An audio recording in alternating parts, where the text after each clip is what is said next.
Hello and welcome back to The Movies Made Us Do It. Me and Matt are back. How are you, Matt? I'm pretty good, sir. How are you? I'm all right. We're doing the most recentest movie we've ever done on one of these episodes. Yes. Hot Fuzz, from 2007. Yes, 2007. My personal favorite of the Cornetto trilogy, actually. Which is, I don't know if that's controversial because most people are most people I know either go Shaun of the Dead or World's End. Oh, okay. I don't think I know anybody whose favourite is World's End. I think I know a lot of people that are the right age and are into the right kind of music and we're in the right scene to love World's End. Oh, don't get me wrong. The music is probably the best soundtrack of the three. The opening of World's End is yeah. I mean, that is one of my favourite songs. So it's like, I get that. Yeah, I think it speaks to some people, some of my friends. That makes sense. Okay. I love all three. I do. I have most issues with World's End from a narrative perspective. I think for me, it's the order they came out. I think that's fine. Shaun of the Dead is favourite, then Hot Fuzz, then World's End. But Shaun of the Dead is fantastic. They're all fucking awesome. They are. This is the thing. When I criticize World's End, it's still one of the funniest movies. Like I love that movie. My main issues around World's End is like the excuses of why they're not just leaving. Yeah. I always felt like that movie, I would have been way better with that movie if we'd seen them try to leave and there was like a shield around the town or something. Yeah. Then I'd be like, okay, that's fine. Because it there's that constant thing of like, I understand why the lead character doesn't leave, but the rest of them is like, why aren't you leaving now? But that's you don't buy that they all end up staying because, for the reasons that they do. Mainly not him. Really. I understand him staying, for sure, because obviously he's basically committing suicide. But the rest, I'm like, not sure. Because there is that moment when they realize that, he's been lying this whole time and he's full of shit. And it's like, just go now. Yeah. But that aside, it's a tremendous movie. I love all three of these movies. But I will say, for me, I just think, for me, Hot Fuzz is, if I had to pick one, it's Hot Fuzz. And the main reason I say that is because I think this is, in terms of, not even just a comedy, just in terms of a script, but it particularly, it kind of pertains to comedy specifically. I think this is one of the best written scripts I've ever seen. Yeah. There is not a wasted moment of dialogue or action in any of the first act that does not pay off in the second and third acts. It's a work of art in terms of writing, in my opinion. His ability to do a setup is amazing. Because there's so much setup in this movie, and it all gets paid off at some point. There's nothing. Yeah, like you said, there's nothing wasted. Everything is there for pretty much a reason. Yeah. It's incredible. The smallest of details, just beautifully, done. And he really is good at that. And I think even in his, he's not actually done that many movies, to be fair. Well, I think that is probably why. I think he takes his time and he gets them right, Yeah, I think that's very true. And I think even with last Night in Soho and Scott Pilgrim, they're all pretty have the same sort of thing going through them. They all have that setup and payoff that he does. Yeah. Maybe not quite so obviously not so comedic as these, but certainly, with regards to how things are set up and how things are gone. And I think some people weren't overly keen on Last Night in Soho. Personally, I thought it was really good. I thought a lot of the performances were amazing in that movie. Yeah. And it's I think he is a great director, and it's sort of sad that he doesn't do more, but then also it's not sad because it's worth the wait. Exactly. When you get something like a Baby Driver or something that good. That's the thing. I mean, Baby Driver, I'm a big fan of heist movies anyway, so that kind of spoke to me. But even if it didn't, knowing who was directing it and who is writing those movies, I was like, I would have watched it. I would have watched it anyway because I know I'm in for probably a good time. And he's got an amazing. He loves. He's got an amazing love of music. His musicality is brilliant. But it's the difference between excellent music, well placed in the story and the scene, versus amazing music shoved in for the sake of it. Because then you've got Suicide Squad. Oh, that first. The first one where you've just How many times have we shit on that movie for it's the soundtrack? I think from a soundtrack perspective, Suicide Squad is the best worst example. Yeah. That I can think of, where it's like every single one of the songs in this movie, absolute banger. Yeah. Your placement of and use of them, fucking awful. Yeah. The whole way through. So weird. It is. It's so amazing that you can get. I guess it just does go to show you that you can fuck it up. Yeah. Because, like I said, every song is brilliant. Yeah. But, I mean, I remember when the trailer came out and people were like, "Oh, this trailer's great," and I was like, "Is it great, or do you just like Queen?" Yeah. Because I mean, Bohemian Rhapsody's great. I agree. Yeah. But anyway, I mean, like I said, this is the most modern movie I think we've done. Probably no need to ask, but Matt, because it's tradition, when did you first see Hot Fuzz? Was it 2007 in the cinema? It was. It was 2007 in the cinema. Wow, me too. Oddly enough. I saw Shaun of the Dead in the cinema, and there was no goddamn way in hell I wasn't seeing this in the cinema. Yeah. As soon as it came out, I was like, I'm on it. I think the only one of his films I haven't seen in the cinema was Last Night in Soho. I was a bit late to that one. Might be the same for me, actually. I'm trying to think now. I didn't see Baby Driver in the cinema, actually. I saw Baby Driver and I saw Scott Pilgrim in the cinema as well. Yeah, good stuff. Well, let's just let's just skip the preamble and get right into it. Yeah. So we open. You open with the sirens. We open with the sirens, and then we get this awesome summary of what a badass Nicholas Angel is and his credentials. I love that. You get that long shot of him just walking towards you. Yep. But with purpose. And I love my favorite part of this is when they do the driving and you see him skid up, and then he gives that look, and then they do the same thing on the pedal bike, and for some reason I find that really funny. I don't know why. Because it is funny. It's just ridiculous. And even cycling he takes seriously. Yeah. Like everything he does, he takes seriously. Music-wise, they're playing "Goody Two Shoes" by Adam Ant, which is perfect. Yeah. It is perfect, perfectly timed to the scene. Obviously we understand that. I think they mentioned that he was in a gunfight here, and we do see Peter Jackson stab him. Yeah, in the Peter hand. Jackson is the clown, the homeless Santa Claus guy. Oh, it's Santa. Sorry, it's not clown. It's Santa, isn't it? Yeah, and it's funny because like you can instantly see his Peter Jackson from his eyes. There's just something about Peter Jackson's eyes, because as soon as you look at it, if you're a Peter Jackson fan, as soon as you watch that scene, you're like, that's Derek. I know Derek. I know a Derek look when I see one, and that's a Derek look right there. But yes, so it he's got the highest arrest record of anyone in the Met, I think. Yeah. At this point. And he's basically like continued to train in every aspect of policing to just become like the best policeman in every like aspect of being a policeman. Yeah. So he's called in to the office by his superior. And is basically told that, for such a wonderful, it's about time. All of this wonderful work you've done, it's time for you to be promoted.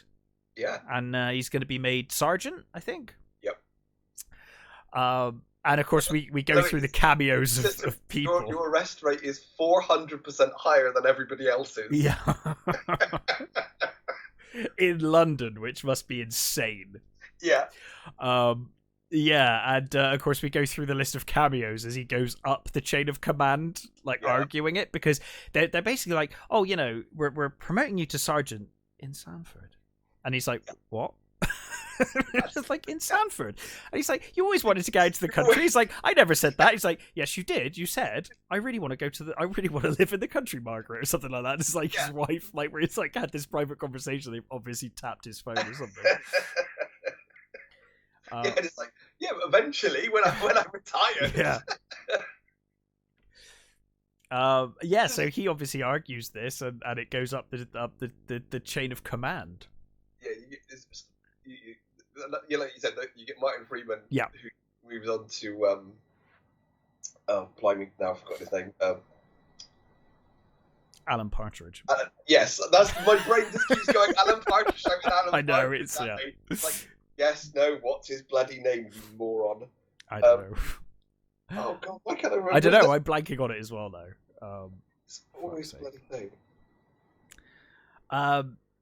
But you're always like, you know, I don't know about you, but in the cinema, when they were like, "Well, you want to take this higher?" I knew it was going to be Bill Nye. I was like, "It's got to be Bill Nye. It has to be." Yeah, you know, it's like it has to be Bill Nye. She's comfortable. And I love like the Bill Nye's like, he's like the superintendent, right? And he's like, he just doesn't give a shit. He's like, look, you're making us all look bad. Yeah, you gotta go. Just look bad. And what I love about it as well is when he says, you can't just make people disappear. He says, I'm the super. Yes, I can. Yes, I can. And he gives that like a little sort of snarl. Oh yeah, like he's done that. Like he's actually done it. Yeah. Yeah, it's quite sinister in that Bill Nye sinister way. Yeah. And I love, he's like, well, there's one thing you haven't considered. He's like, what's that? He's like, well, the team are going to make it this. And he turns around and he's like literally got the goodbye sign and like pop in the party poppers. Steve Coogan, for fuck's sake. Fuck me. I blanked so hard on that I just had to skip past it and continue. I know. I was like, I can't think. Why is my brain gone? I did just finish. Also, like when he says about you know, having to pack, and he says, "Where are you living right now?" He broke up with Janine, and he says, "Oh, Janine, that was the name." Sorry. Yeah, he says, "Where are you living now?" And he says, "Oh, he's living at the station house." He goes, "What, with the recruits?" He goes, "Well, then you're already packed." So he's been forcibly promoted and transferred to Sanford, which is this small country village. Looks a lot like Wales, but we'll get to Wales. Yeah, well, I wonder why. That's WELLS, not WALES. Although it does kind of look like Wales as well, I suppose. So it has the lowest crime rate in the country. This sleepy little village, and obviously he's pretty depressed about it. So he goes to see Janine. To kind of tell her he's leaving, because obviously they've just broken up. We get the impression they've just broken up. So he heads to this crime scene where Janine is working. And at first it's like she gets the phone call and it's like she's at work. And she's like answers the phone and she's like, you know, I can't talk to you right now. I'm at I'm at a crime scene. And he's like, I know, I'm outside. And is it Cate Blanchett? Yeah, it's Cate Blanchett. Yeah. And I forget who Bob is, because there's a bunch of celebrities here that are cameoing under mask. Oh, is it? Yeah. And I love when he walks in, he's like, Janine, I've been transferred to Sanford. And this bloke's like, I'm not Janine. I'm not Janine, yeah. Because they're all wearing the surgical masks, and obviously it's been like a very bloody murder of some kind. That's one of their jokes, you know, because every time you see a CSI in one of these things, they're always in like a suit or something, or, you know, the trendy clothes, and they're wandering around a crime scene. Yeah, you know, sometimes without gloves. No, this is what they look like. Yeah, this is what crime scene people look like when they're wandering around. Yeah. So you know, he tells her that he's been transferred, and she says, you know, like it was never going to work out between us because you just love the job. You're married to the job. You're married to the Force, and that's all you were ever gonna be. And she says, look, you know, of course I mean to tell you I've been seeing someone else. And he's like, I know. He's like, is it Bob? And she's like, would Bob? Do I look like someone that would would get with Bob? And of course they all look the fucking same because they're all just. And I love it. Poor Bob's. Oh. Yeah, and the other guy's like, hello there. Yeah. And then of course, you know, just to prove he's trying to make his argument that he's not all just about the Force, but then of course he can't help himself, and he's like, you do realize that glass was broken from the inside. Yeah, and I love the way that they all turn around and go, huh? Yeah, like he is really good at his job. Like he's just pointed something out that all of these detectives of these crime scene investigators have failed to notice. But yeah, so he's off to Sanford, and we see this long journey that he goes on, which I think is incredibly well directed. Actually, this is the I would say the perfect travel. It's probably one of the best transitions travel scenes ever committed to film. Yeah. It is near perfect. And you learn about Sanford on the way from the messages. Yeah. Just beautifully done. Just the way it's, you know, just quick little cuts of him. And all weather and... Getting to the station, you know, getting on the train. Sleeping at the station because he gets woken up by the train as it goes past and stuff. Yeah, you get the different, you know, the different messages, like you said, and also the fact that the signals, you know, going down as he gets closer to Sanford.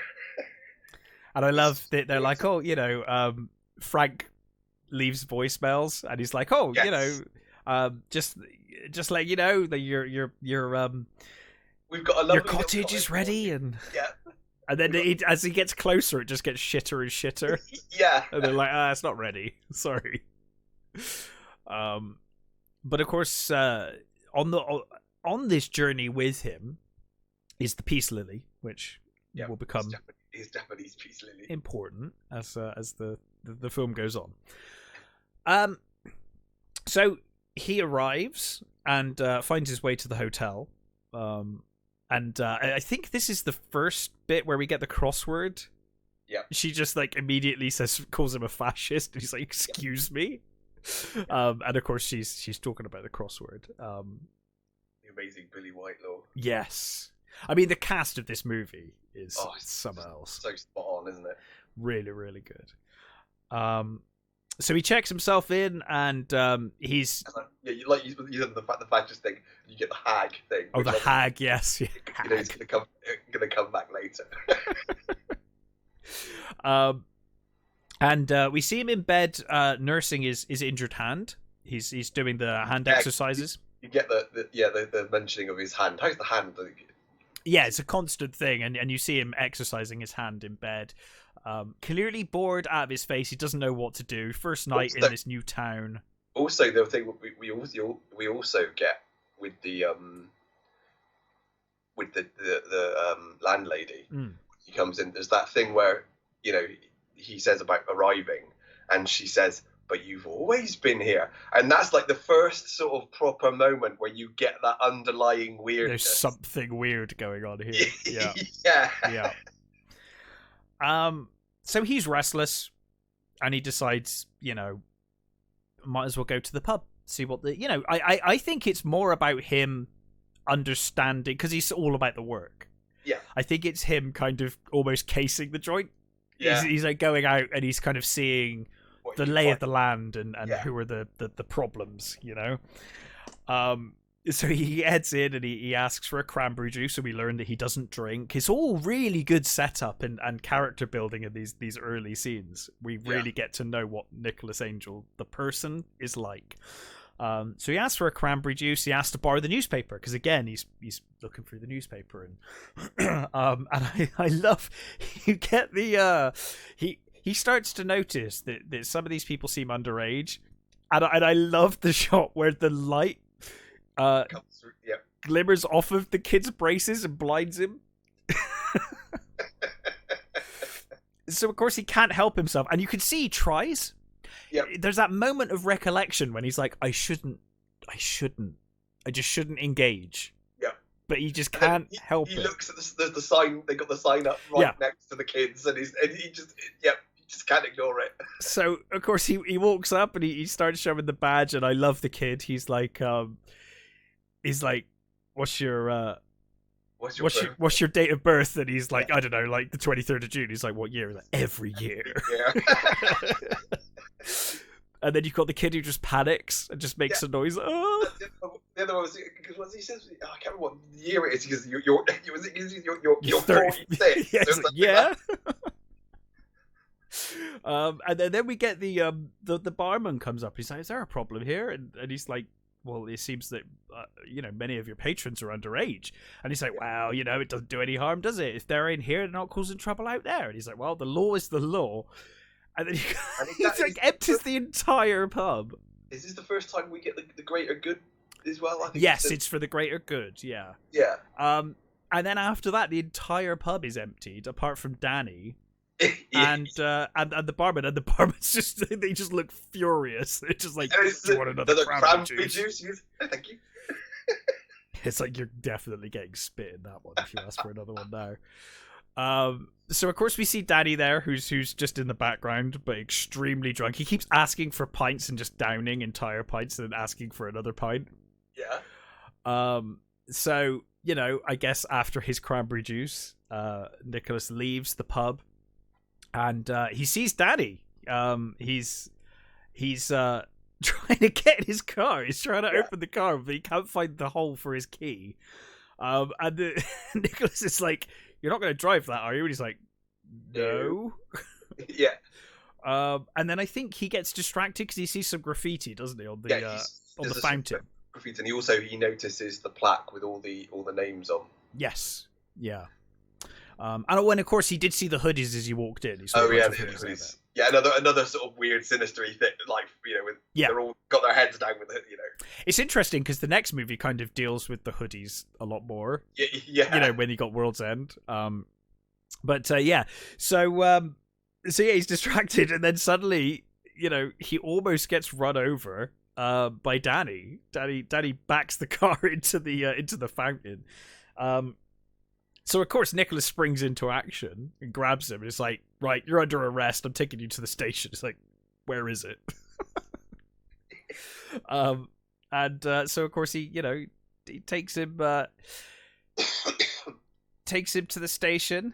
And, well, they're, bumping into a number of people along the way. Oh, yeah, because he takes all the kids in as well, doesn't he? The first one, peeing against the wall. And then who turns on and pees on them. Yeah, Danny just looks down and laughs. Yeah. And then you get there's like a kid with a traffic cone on his head, and yeah. It's all the kids he kicked out, basically, isn't it? Pretty much, yeah. He just like arrests them all on the way back, or at least takes them into the station. But yeah, so he takes them in, and the desk sergeant there is like, "Hey, sure you want to do this? There's a lot of paperwork." And he's like, "Oh, my pen's run out." Yeah. And he's like, "No problem. I brought like he's got like a bunch of pens in each hand." Yeah, click. Is it ready to go? So he basically says, Danny's got to stay the night.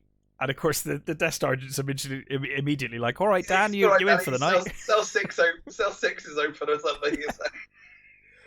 And he's like, "Wait, I want to talk to him." He's like, "Oh, he'll be useless until the morning. Let him sleep it off. Yeah. It'd be better if he just sleeps it off." So the wonderful Bill Bailey is the desk sergeant. As one of the desk sergeants. Yeah, no, that worked. The first time I saw this worked for me. I didn't get what was going on until they revealed it. Yeah. Because he basically plays twins. And one of them's really miserable. And what I love is this guy is really sort of chipper. Yeah. And then in the morning, so the next day, he meets him again, and then he's really miserable. And you're like, well, I guess he's miserable because he's been up all night working. But it actually just turns out they're two different people. But the next hint that something's not right in this town, which I love, is because it fits the village aesthetic, but it also gives you a hint that things are weird in this town. So the next morning, he wakes up and he goes for a run. He's been there one night, and he's met only the kids in the pub, really. He goes for this run, and everybody in the village knows his name immediately. They're like, morning, Sergeant Angel, morning, Sergeant Angel, all of them. They all know his name immediately. They've all been talking. They're all, it's all part of this hive of people, this cult. I think this is where we're introduced to Timothy Dalton, who is my favorite character in this whole movie. He's brilliant. He is so good. Sissy Skinner. He always has been one of those people, though. It's like, I really loved him as Bond, but he's always had that, like, you are a villain. There's something about him. He's just a villain, He's so good at it. He does have a very good villain voice as well. It's and face. I mean, his whole look, he just does villain very well. Yeah, but that voice. I guess it must be the eyebrows. Maybe I think he just has sinister eyebrows. Yeah. There is something about it. He comes running up. They wrote the role specifically for him as well, which he plays it perfectly. And I think they were sort of one of those sort of didn't know whether they would take it, but he was like more than happy. And he says it's one of the funnest sets he's ever been on. I mean, I don't know how they kept a straight face for half of this, to be honest. And they said one of the marks of how professional he is that when they do the some of the scenes where the characters are talking to each other and you get the different point of view shots, he said most people will do that with an actor, with a stand-in. They'll do their scenes against the stand-in, and when the next person comes on, they'll do their scene against. Timothy Dalton came in the next day to read off the other person. That's really professional. Yeah, and dedicated. No stand-in for him. It's he came in to do it himself. It's like he's a tremendous actor. He really is, and he is so good here as this absolute asshole. Yeah, from the beginning, he runs up. He runs up. He's like, I must be stopped. Like, arrest me! I need to be stopped. I'm a slasher. And he's like, excuse me. He's like, of prices, because he runs the local summer field. Yeah. And what does he say? He's like, I'm the owner of the local supermarché. Supermarché, yes. He's like the most sort of pretentious twat as well. Yep. He's just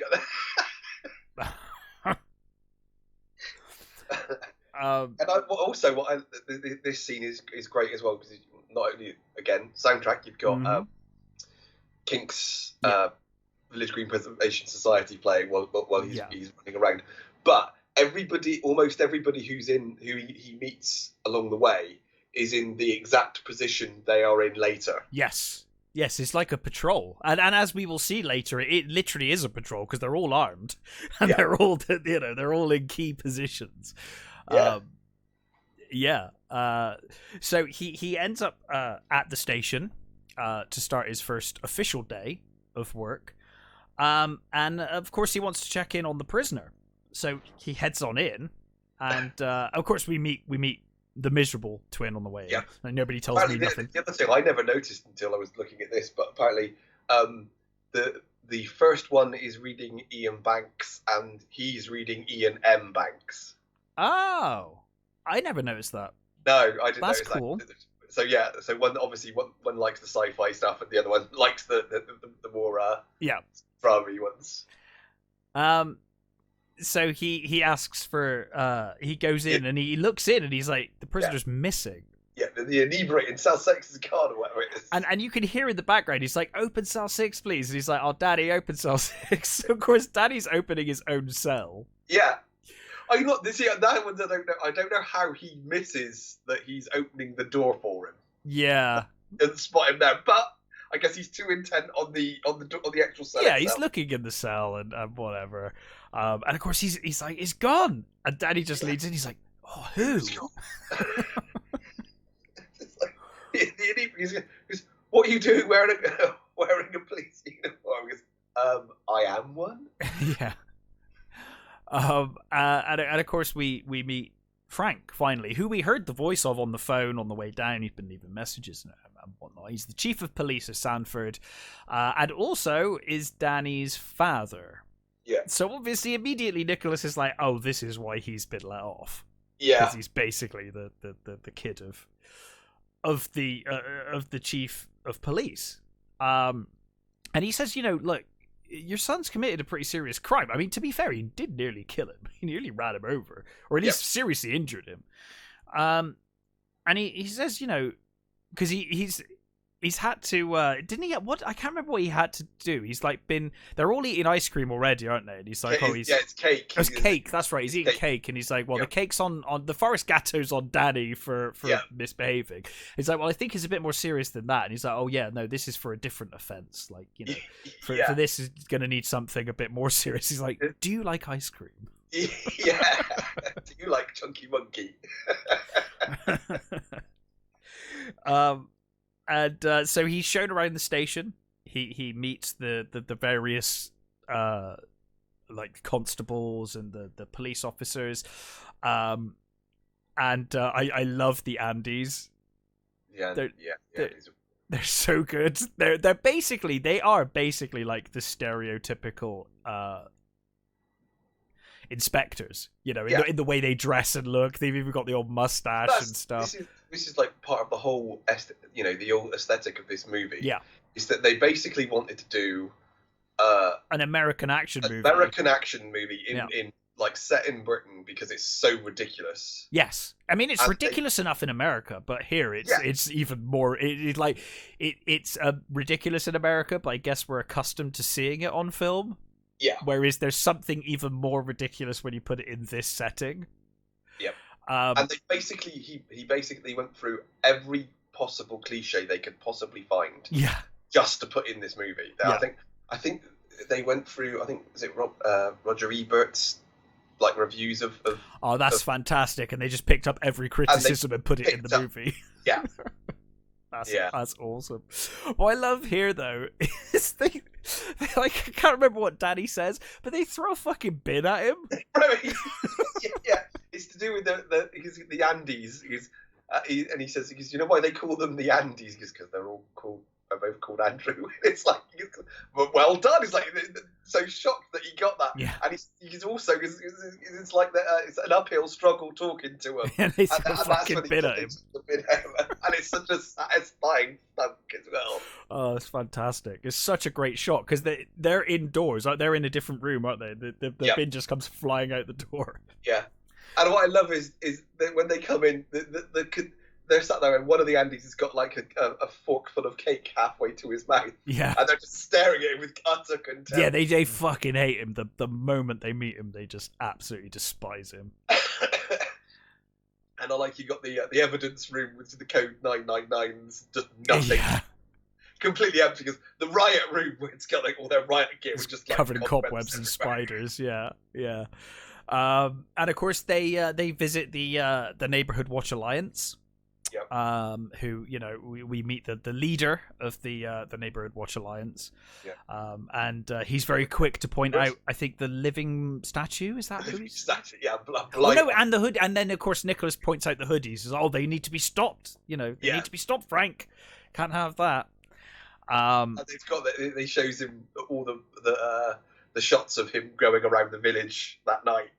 Yes, he says, I've been admiring your handiwork, and he's got shots of everything, and it's quite clear that he's very passionate about the Neighborhood Watch. Yeah. Too passionate, you could say, but at this stage, just comes across very.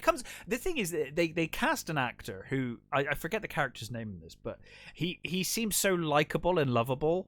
He's just like a really nice guy who's trying really hard to. Yeah, Edward Woodward's Tom Weaver. Yes, Tom Weaver. And what? Yeah, again, little things to just prod you towards the Wicker Man, isn't it? Yeah, it's very Wicker Man. A lot of this. It's brilliant, and I love that. Apparently, originally before they got the actual Summerfield, for the supermarket, they were going to call it Summer Isle. That would have been almost funnier.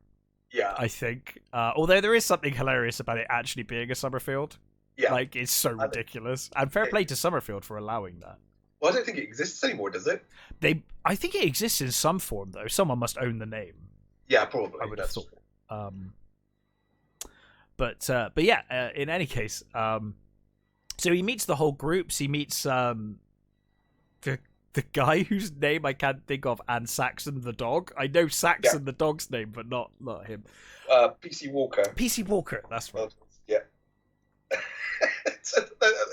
He's fantastic, and I love every time Doris makes some sort of innuendo. He immediately has that little response, like they're talking about she likes a good gobble, and he goes cocks.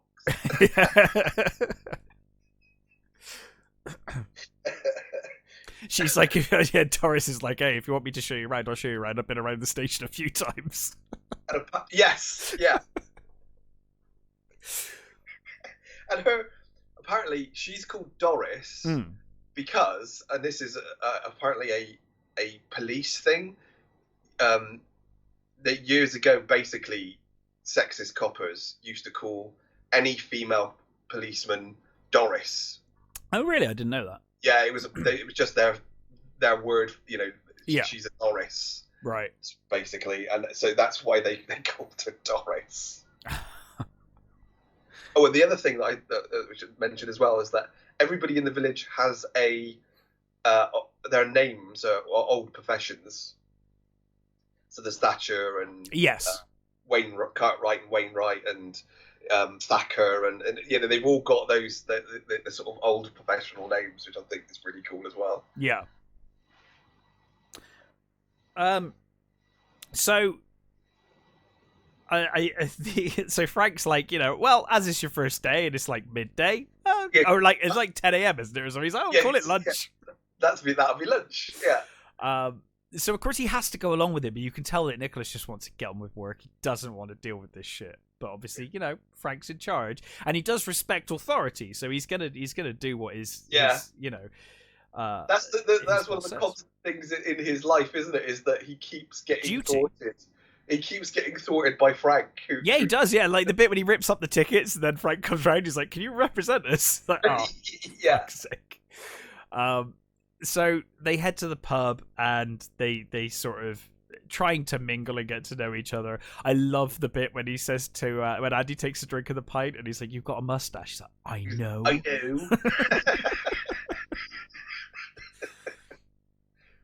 know. And I think this is where we start getting Danny asking or being amazed about London. It's like a mythical place to him because he calls it London as well, doesn't it? London.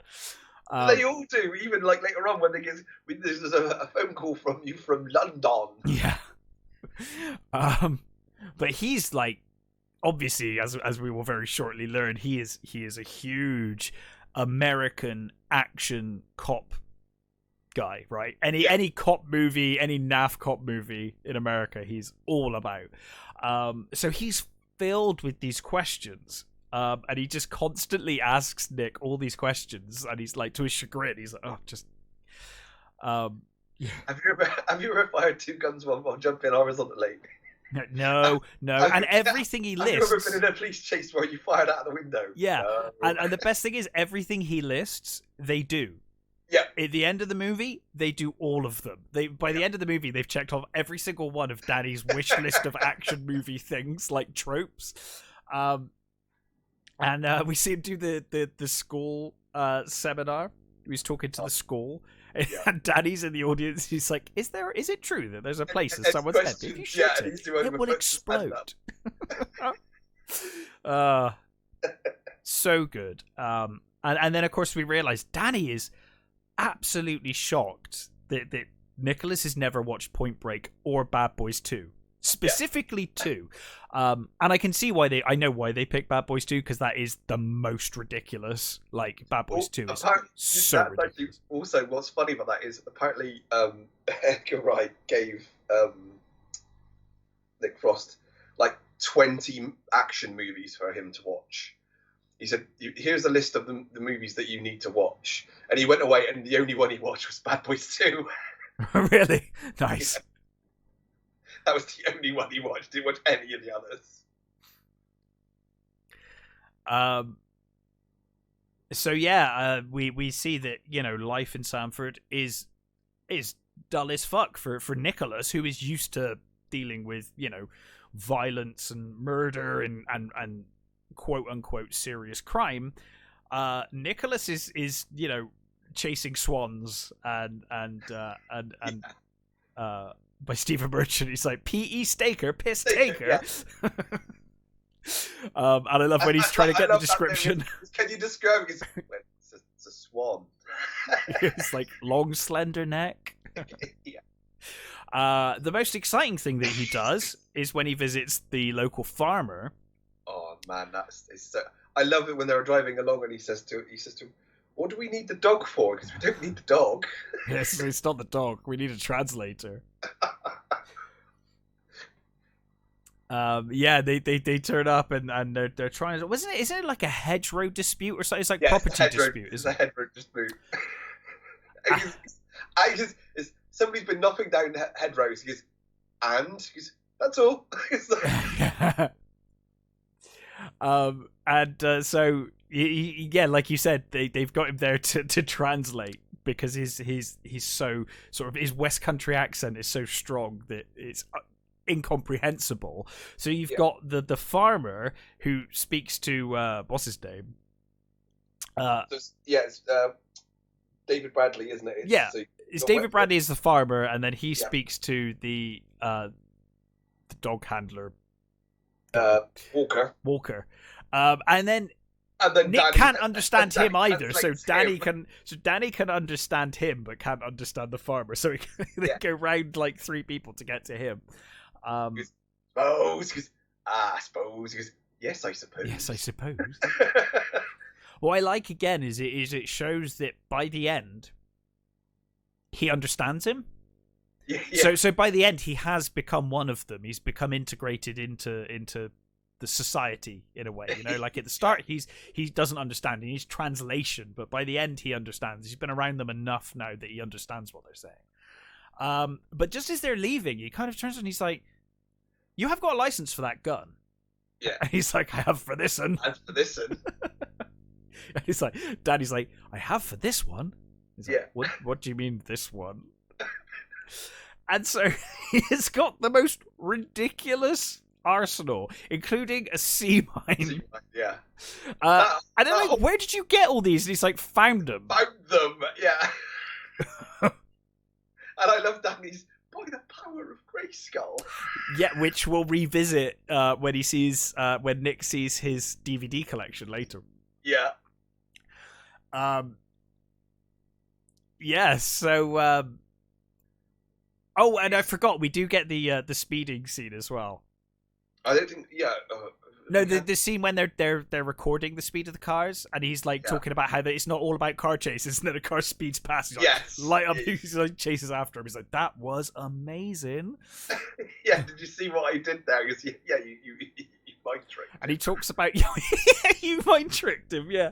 And he talks about the notebook. He's like, "This notebook is the best thing a policeman could ever have." He's like, "You should use it." And he's like, "I do use mine." He's got this really gory murder scene. Brilliant. He's like, "Wait, you should see the other side."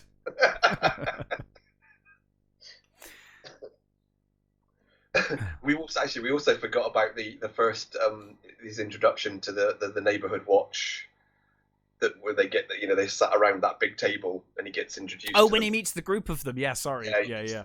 The group, and he gets introduced to the two actors who he was in Straw Dogs, and she was a cadaver in the Suspect. Yeah.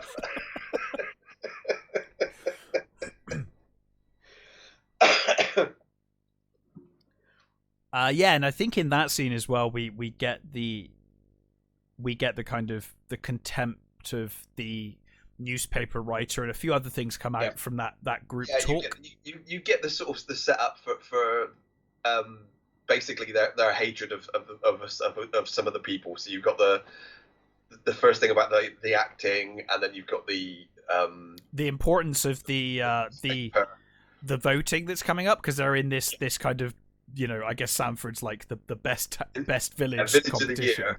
And then they talk about the flower arranging and stuff. Mm-hmm. So all of this comes into play a little later on. Yeah. But yeah, so and when you've got the you've got the road when they pull over, is it Eve Draper and oh god, what's his name? The really bad actor dude. He's Martin Blower. And he's like they're going, why have you pulled me over, sort of thing, and he's like they're writing everything down. He goes, preposterous. Like, stop writing. He's like I'm just writing everything you say, and it's because I'm an actor because we're doing our homage to Romeo and Juliet. It's like, you twat. Oh yeah, he's just such an asshole.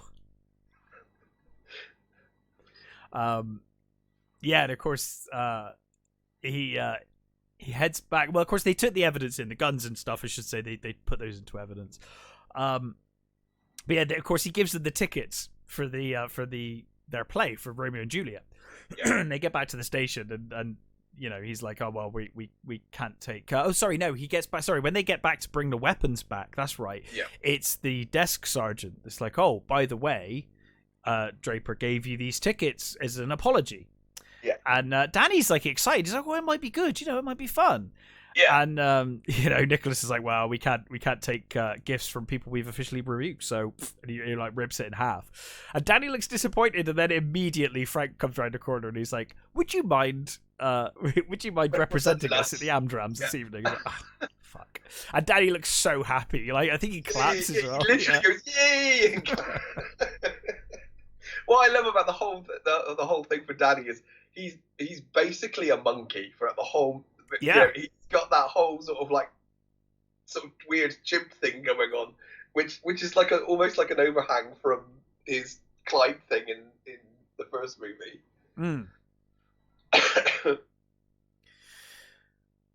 Yeah. So after amazing, I love when they were sat there watching the play, and it's the worst version of Romeo and Juliet ever. And they're sort of like, he's supposed to be dead, and they're she's like kissing him, and then he's like responding, and you think, aren't you supposed to be dead? And I love Angel's face is amazing. He's just there with this baffled look on his face, and then when she shoots herself, and Love Me comes on. And they're doing the Loveful song from Baz Luhrmann's Romeo and Juliet, and his face is just brilliant. Yeah, it's amazing. And like everyone else just seems to be like enjoying it, or just like kind of bored. Half of them all think they're asleep, are they? Yeah. And I love after the performance, that you've got the newspaper guy come up, and he's like, oh, he's just saying these like ridiculously like inappropriate things like as quotes. He's like, oh well, I can't think of one now. Well, he's like police sergeant loves two young lovers or whatever and stuff like that. What? Like that's like grossly inappropriate. It's the same thing when they're at the school as well. And he says, he's taking the pictures of them. He says, why don't you pretend you're shooting one of the kids and wave your hitting stick around? It's like, oh. And then you get Timothy Dalton's character comes up, and he's like absolute tosh, wasn't it? Yeah. And you get the disdain that his character has for the news writer here as well. Like properly, it's written all over his face. He has a constant. He just misspells almost every article. So they head home, and we also get here. We get the they're talking to Blower and Draper come out, and they're talking to him, and you get that scene where Skinner again with his sinister. She works at the local the plotting or planning office because I bet she's got all kinds of secrets. If we bashed your head in. Yeah, if we bashed your head in, all kinds of secrets will come tumbling out. And I love the way that the screen, the camera just goes into his face as he's saying. He's like, and then really doesn't he say like he was like, it was such a bad performance, may their heads be struck from their bodies for such a terrible performance. And that line about the when he says about the convincing kiss, because the only thing it was convincing was their kiss, and he says that's when he comes and he says, "Oh, your wife," and she says, "Oh no, she's not my wife," and they're talking about oh Christ, no, mine's gone. Well, they also mention George Merchant here, don't they? We see George Merchant. He comes. That's right. He comes in and gets them a drink, doesn't he? Yeah.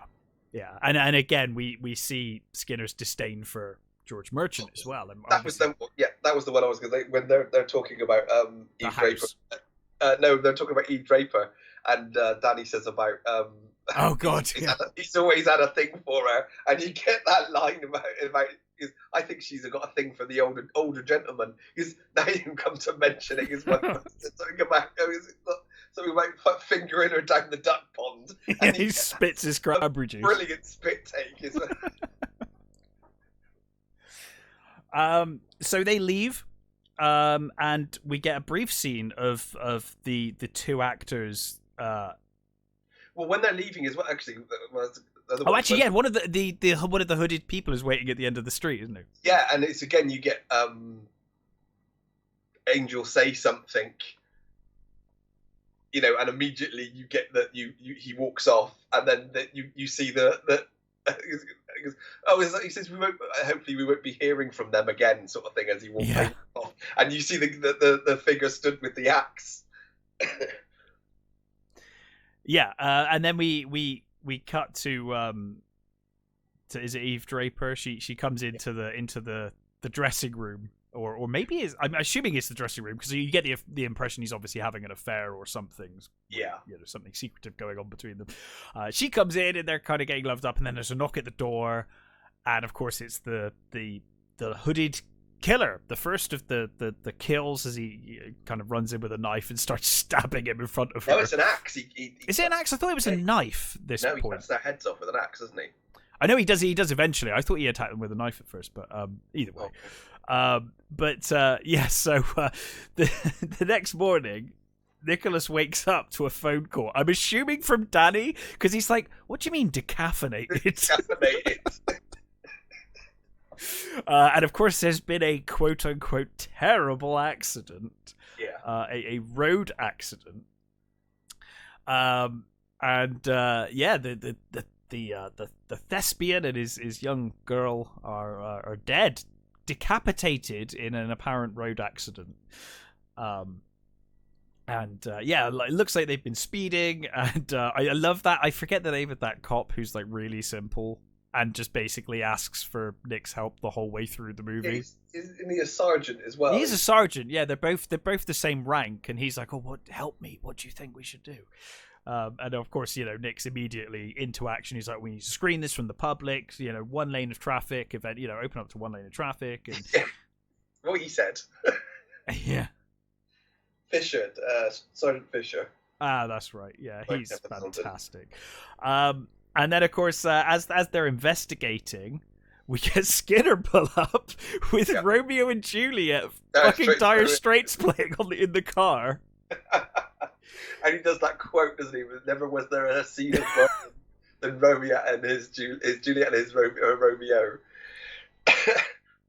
and of course, Nick's like, "How do you know that it's them?" And he's like, small town, news travels fast. And just speeds off with that song. I mean, he's basically taunting them at that point. He's taunting him, like he's just, so good. And you get that thing about, this is another one of those things that Angel keeps doing as well, is correcting the vocab police guidelines and stuff about road collisions. And yes, it's collision, because that would suggest not an accident, because it suggests that no one's to blame. Yeah, and he keeps talking about he keeps correcting Danny for the things about a policeman officer.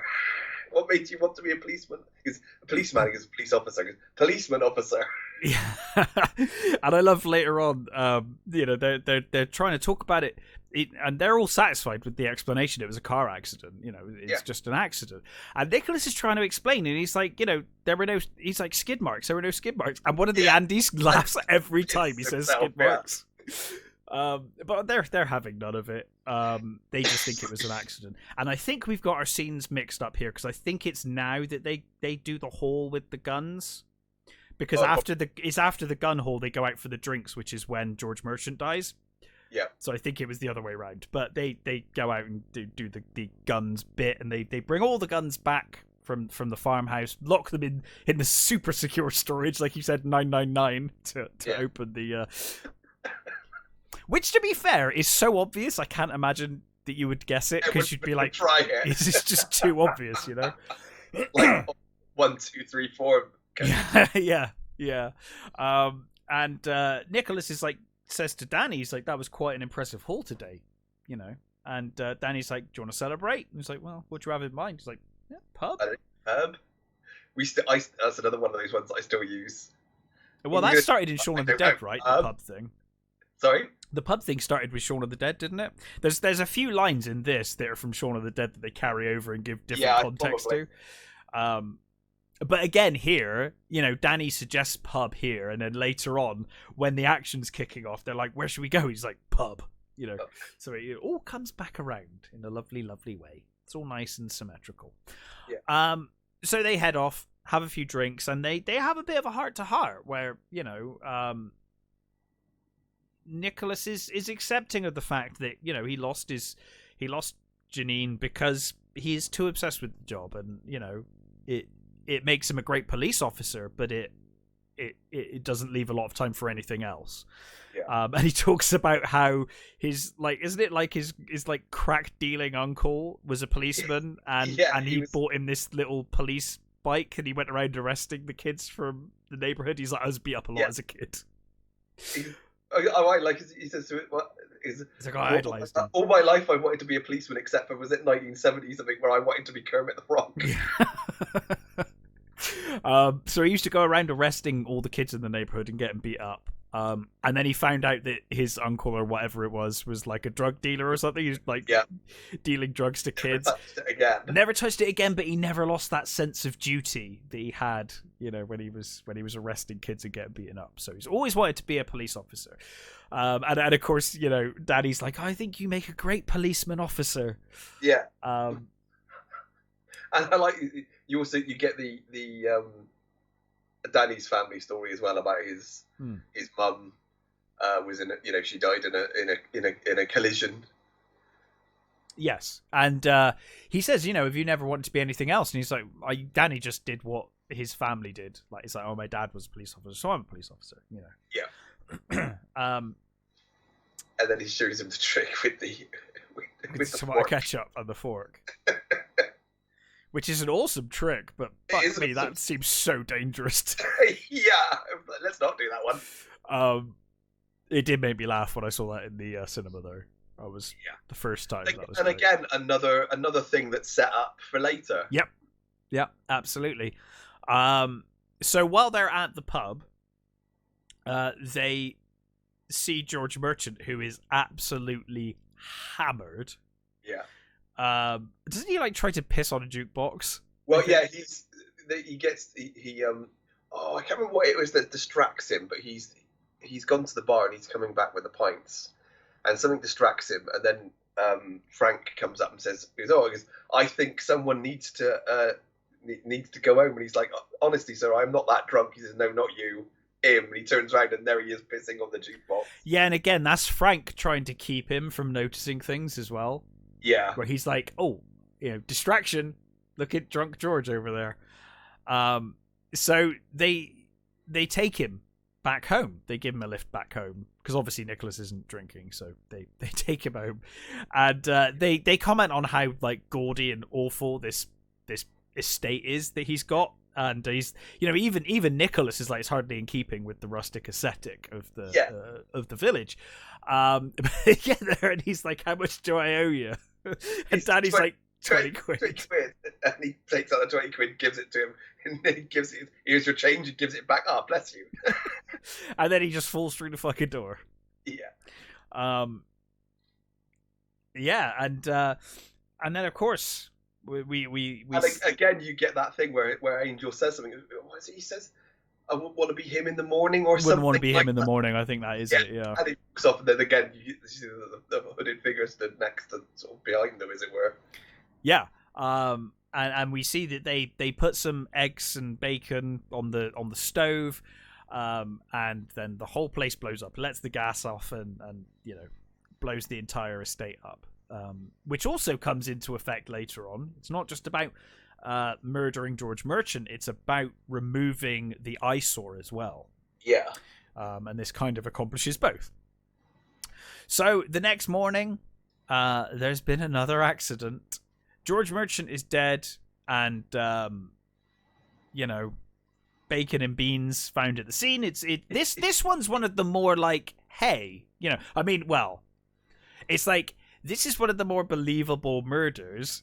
If it weren't for the fact that the entire house, it was like such a big explosion, that it's just absolutely ridiculous. So once again, Nicholas is concerned, but no one else sees the problem. They're like, it's just an accident, accidents happen. I love the bit with Doris later on when she's like, people die all the time. What makes you think that it's murder? Yeah. They're all completely, there's so many accidents happen that they've just, that's it. There's just a very accident-prone village. Yeah, well, and then later on, when Nicholas starts saying, like, all of these murders keep happening, I think it's not. It might be one of the Andes. This only started when you came here, though. It's like, maybe it's you. Maybe you're the killer. But yeah, so and you can see he's getting increasingly frustrated with just how blinkered they all are. And how unwilling they are to investigate anything. I think he's especially annoyed with the Andes because that's literally their job. And at one point he's like, "That's your job, isn't it? Detect." Yeah. But yeah, so no one believes them, and no one believes Nicholas, because Nicholas has this theory that George was murdered, and the same as he did with Eve Draper and whatnot. And you also get that little bit where they go to the CCTV room, and he says, "Oh, unfortunately, we just get the edge of the explosion, but we did find someone that you should be interested in." Because Stanford's Most Wanted is the Swan. Fucking Swan. Yeah.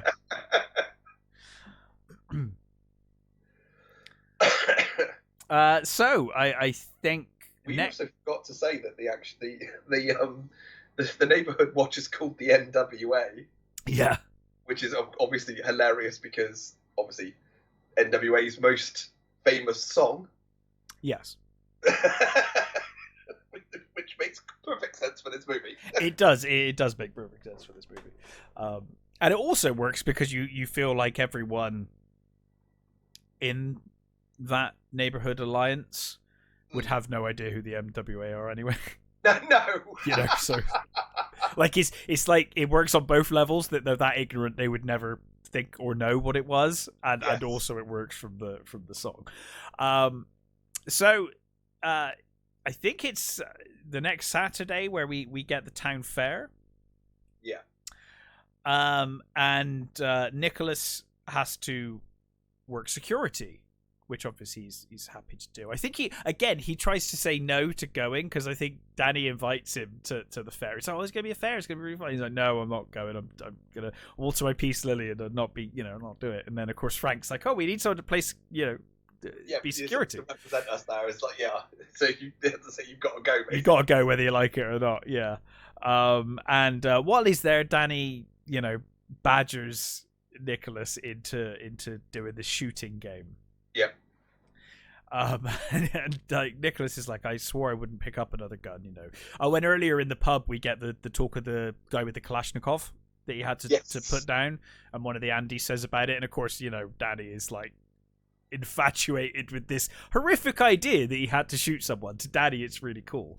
And here we get that kind of payoff where he badgers Nicholas until he does it. And of course he immediately shoots all of the targets down. And I think that's another by the power of Grayskull. Oh no, he's like, that was amazing. Yeah, he says, and I think it said "Good Lord" or something. I think. And one thing I'd never realised until again looking up stuff for this. Stuart Wilson, who plays the Doctor, Dr. Hatcher. Yeah. For years, I know him from something. I never really thought about it. And of course, looking him up now, he's like the bad guy in Mask of Zorro. He was the bad guy in Lethal Weapon 3. It's like, oh my god, he's in so many things that I just never made the connection with. Yeah. Because I don't know why never made the connection, but it's just one of those things, I suppose. Yeah. So then Danny is so amazed that he accidentally shoots the guy in the leg, in the foot. Yeah. He's a doctor. He can take. Well, yeah, we'll get to that later because for now he's just a BB pellet, but yeah, he's like, he's a doctor. He can take care of it. Don't worry. And of course, he's won this massive cuddly monkey. Yeah. For Danny. All the little people. Then you get the cuddly monkey. Yeah. So there's a lottery being held. That's when we get the Tim Messenger. Tim Messenger, comes over and says he wants to speak to him urgently. He said, "I'll meet you around the corner like 3:00 or something," doesn't he? Yeah. But of course he's got to. Of course they want Nicholas to do the lottery. So and Nicholas he's noticed that the press guy is talking to the flower arranging woman, isn't it? Yeah, Leslie Tiller. Leslie, and he's sort of keeping note of what's going on. Or he's trying to, but he's obviously continuing to have to talk and do his duties. Yeah. And he's nervously watching the clock as it's getting close to 3:00. Yeah. You get the Andes shout at behind him. Prick whacker. Yeah. And that's another one actually we forgot as well. They were another setup for later is when they're talking, when they're first introduced to them, or they're at the bar and the Andes are talking about him. He says something along the lines of not upsetting the apple cart, and one of the Andes says, "Yeah, because we all sell apples around here, don't we?" And he says, "Your dad sells apples." He goes, I'm blackberries. Yeah, and earlier on, we get the bit with when he's like, "Oh, give it up! Everyone around everyone and their mums has got guns around here." He's like who? And he's like, farmers mums. And their mums, yeah. So again, you get another setup for later on as well. Yeah. So the clock strikes 3, and Nicholas manages to just about finish, and you can tell he's definitely thinks there's something going on. Yeah, because he's very concerned. And as soon as he finishes, he announces the last name and he runs as fast as he can round the church, just as it strikes 3:00. And one of the names is Skinner, but he's not around. He's in the toilet apparently. Yes, which obviously leads him to then suspect. So he rounds the corner, and Tim Messenger's like, "Hi." Yeah. And it just immediately explodes into blood as a massive chunk of the church, like it's like a part of the one of the spires on the side of the massive piece of triangular masonry just hits him in the head. It's one of my favourite deaths of any movie. It looks like, for a brief second, it looks like some weird Silent Hill creature. Yeah. For a second, where it's spire head. It's so bloody and so gory, it's and you great. get to see every moment of it. It's bloody perfect. Yeah, it is absolutely perfect. I'm not sure about the physics behind it, but it's an awesome look. I don't think it would work at all like that. But it is such a cool visual. But like again, I think from a narrative perspective, like in terms of the joke, they had to go this far. Yeah. Because it's so funny when they turn around and they see this and they're like, "Oh my god, there's been a terrible accident." It's like, for fuck's sake. Yeah. And of course Nicholas thinks he's seen someone up there, so he runs up the tower, but can't find anyone when he gets there. So yeah, again, it's an accident. It's just an accident. And Frank immediately, I think Frank, as soon as he sees it, there's been a terrible accident. Stay away, guys. Everyone keep back. It's been an accident. And he says to Frank, he's like, this is not an accident. He was murdered. He wanted to tell me something, and he was murdered to keep quiet. And Frank's like, are you saying that you think this wasn't an accident? And he's like, no, I think this was a murder. And they're like, right, you know what to do. And of course, everyone's like, they're on their day off. Like, everyone but Nicholas had a day off, and now they've all got to work. So they're all... Saxon Patrol, Doris, you go to... Andy's go and talk to the people. Yeah. And of course, Nicholas and Danny, you know what to do. Yeah. So they're left guarding, and then of course it's pouring with rain, and they got their uniforms on with the rain coatings on, and Danny's still got his little cowboy hat on with the rain cap over it. Yeah. So the Andes come up to them and kind of taunt them and just talk about how they've ruined their day, basically. Yeah. Nicholas arsehole.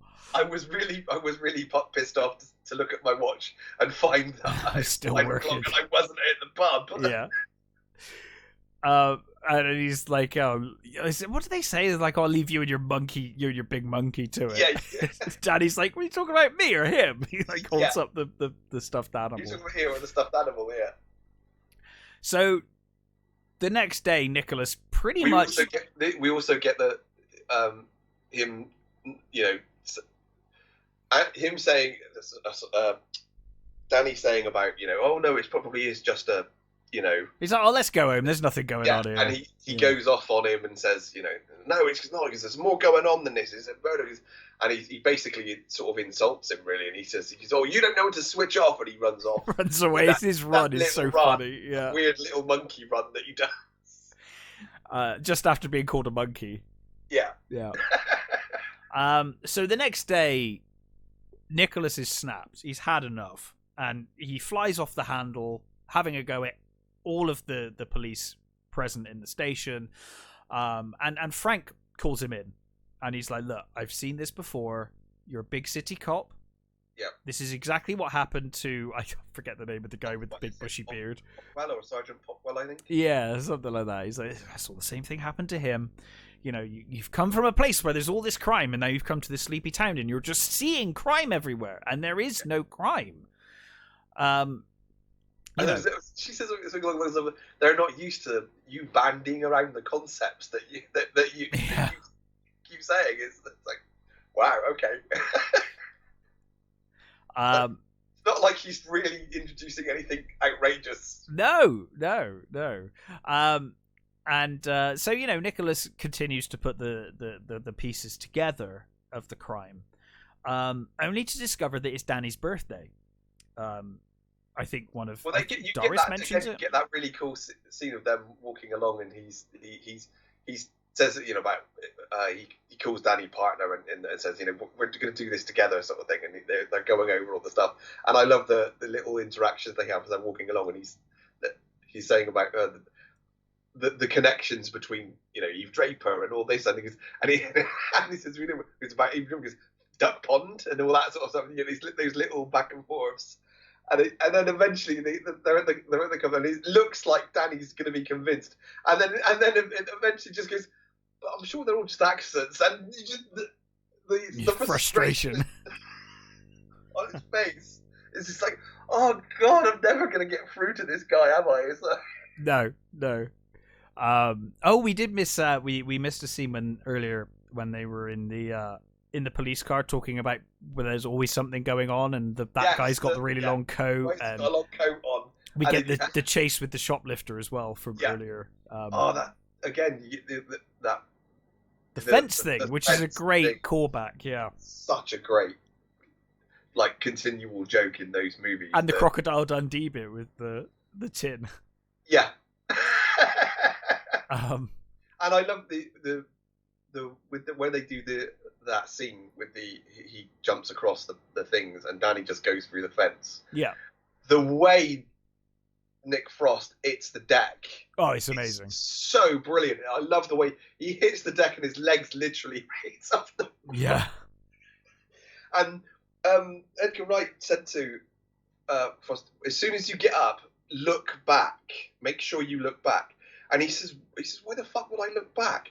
He says, because so that the people at home know that it was you that did that. Yeah, not that it was like a stunt actor or something. Yeah.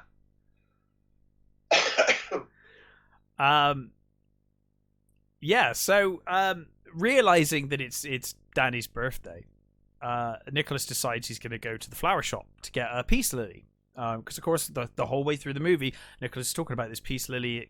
Kind of keeps him sane. It keeps him going. It gives him something to care for and look after, and teaches responsibility, doesn't it? Like having a pet. And so he probably thinks, if I get this for Danny, then maybe Danny will start, having some responsibility in his life and start, finding some inner peace. So he heads there and he meets the shopkeeper, the flower arranger. I can't think of a better. She owns a flower shop and she arranges flowers, and is known for her horticultural skills. Is like kind of put Sanford on the map. I think they say, don't they? That her skills as a flower arranger and presenters, put them on the map. They've won the 6 years in a row or something. Something like that, yeah. So you get this great scene where he's talking to her, and she basically lays out this entire thing about the property that was being bought up, and this plan for this road, and that it was going to be there, and she was going to sell to have this road come through Sanford, but she doesn't care because she's moving away, and she's listing all of these people that she knew. She's like, God rest his soul, God rest his soul. I love that she says God rest him every time she says that. and doesn't once think that it's suspicious that everyone apart from her on this list is now dead. Doesn't even cross her mind. And this is also the only time that Angel doesn't have his notepad on him. He left it in the car. Yes. Yeah. So yeah, he then doesn't he pop outside, or he looks around? Yeah, that's why he goes out to get his notepad. Oh, that's right. Yes, because of course she's telling stuff, so he goes out to get his notepad. He turns around to see the hooded figure stabbing her with some garden shears through the neck, I think. Yeah, it's right through the sort of throat neck, isn't it? Yeah.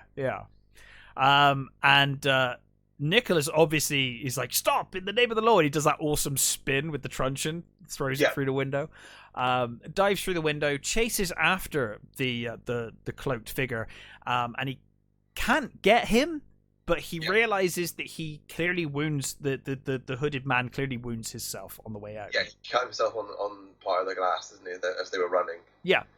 But every time he sort of gets to a corner or something, he's that further away. Yes. Seems to be getting further and further away, and he doesn't completely doesn't understand how this is happening, because he's I think in the beginning they say he's still holds the record for the fastest 100-yard dash or something.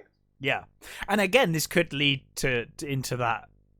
There might have even been multiple cloaked figures here at this scene, which is how they're constantly further away because they're different people.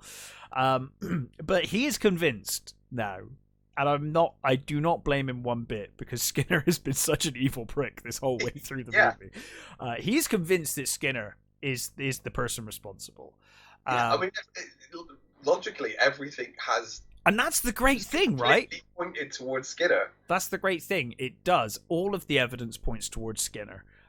He's been at the scene of every murder the following day, almost taunting them. Yeah, we forgot that when he turns up on the house explosion, he's got a Crazy World of Arthur Brown's Fire playing. Yeah.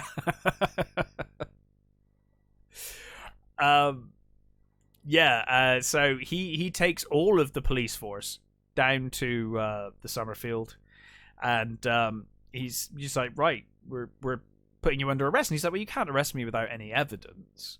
This is all circumstantial, because he lists all of the reasons why he thinks Skinner, because he basically thinks it's a land grab, and that Skinner wanted that plot of land, and that because she wasn't moving, he was gonna lose out on having this road built or whatever, and bypass and the new.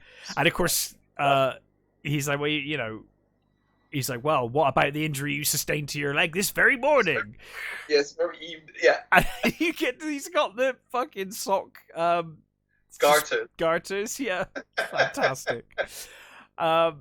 Because of course he does. And I love that bit where he says about the new supermarket, and he says, "You're wrong. Because I welcome the competition. Anything to energize my staff." And you get that shot, and the camera pans to the staff, and they're all just stood in the window with that like complete dead stare on their faces. Yeah. So Nicholas decides he's going to go and review all of the tapes, the surveillance tapes, because Skinner's like, well, you can check the store tapes. I was here all day. And you get that he spool through those and he chucks the tape out, and you've got that the thing is what they do in Spaced as well. They got that picture of him behind him, and he does that. He does the exact same face as the picture behind him. Yeah. And Skinner comes in with the trolley boy, and he's like, oh, show Mr. Angel out, and he's the yarp narp guy. Yeah. And we get that bit as well. It's another one we've forgotten. When they're talking about. There's so many good moments in this movie. When they're in the car and he's talking about. He's saying about what's going on. And they're talking about the mind of a child. And he says to him, "Oh, he lives up the road with his mum and his sister." And he says, "Oh." He asks him something, and he's the same person, isn't it? He lives there with his mum and his sister. He's the same person. Yeah. Oh, yeah. Same person. Yeah. Yeah. So we then get the scenes of basically he's now completely disheartened. Yeah. And he basically says, he starts towing the line. They've kind of broken his will, I suppose. Yeah. And he's just like, people ask, don't they? They're like, oh, what happened? He's like, oh, it was an accident, tripped or whatever. Yeah. She tripped on, because isn't the thing with her is that she tripped and landed on her own shears in her neck. It's like the most ridiculous thing ever. But of course he just goes with it because he's just lost all hope now. But then they're in the shop, and in the shop it's the shopkeeper who fucks up. Yeah. Because she fucking knows what happened. Yeah. And she says, no luck catching them murderers then. Yeah, no luck catching them killers then. And killers. And Danny says, well, actually, there's only one killer, actually. And, of course, immediately you see Nicholas's eyes. He's like, he realizes, and he starts thinking this theory through. He's like, wait, there could be more than one killer. Maybe there is more than one killer. And, of course, that is confirmed when, later that evening, he gets attacked by the trolley boy, who is dressed in the cloak. So at first you think it's a cloaked guy coming to kill Nicholas, and he realizes that it is indeed the trolley boy. So Skinner's definitely involved. We get that great scene where he's basically beating him up, and then he gets the teddy bear. Like the teddy bear pacifies him completely. Yeah. And he just looks all happy at the teddy. Does he say lights out and then hits him with the plant? With the piece, yeah. Yeah. And knocks him out. So and then of course he's knocked out, and you get Skinner on the radio. He's like, did you take care of Angel? And he's like, yarp. But of course we've only ever heard him say yarp, so he gets to the point where he's like, he won't be getting back up again. Narp. So of course Nicholas realizes that they're meeting at the castle outside of the village. So he says to Danny, he's like, look, I'm gonna go and bust this wide open. I'm gonna, I need you, partner, but I'm gonna go and deal with this. I'm gonna go sort this out. Because I think Danny suggests getting the police force involved. He's like, no, I'm gonna go do this. Don't get your father involved. I'll go. So he heads up there. I love this bit because they're meeting in this castle, this ruined castle, and they're all in hoods chanting. They're all in the murder hoods. They're all chanting, and they've all these fucking torches. They're shining torches on their faces outdoors. They're all stood there with torches under their chins. It's just ridiculous. And of course we see pretty much everyone from the town there. All the characters we've met. But what's great is that they're, they get that when he gets there, they're doing communitatis or whatever, the Latin phrase, and which basically I think means like the greater good sort of thing. Yes. And so they're doing this sort of chanting, and they're all there in their robes. It's all evil for a moment. And then they go over the sort of like the neighborhood watch stuff, things. And they talk about she's going to call her kids this, and what is it? It's oh damn, the names Roger and Martin. Yeah. Which of course is Lethal Weapon. Yeah. Which also we get the Lethal Weapon tune at one point as well. Yes. And of course they basically say about we now Angel's not going to be coming back. He'll be found dead by Doris or whatever her name. Not Doris. He broke his neck in the shower or something. He slipped on the wet floor or something. And of course Nicholas, being Nicholas, says, I'm not I would be so sure about that. And obviously they turn around and realize that he's there. Yep.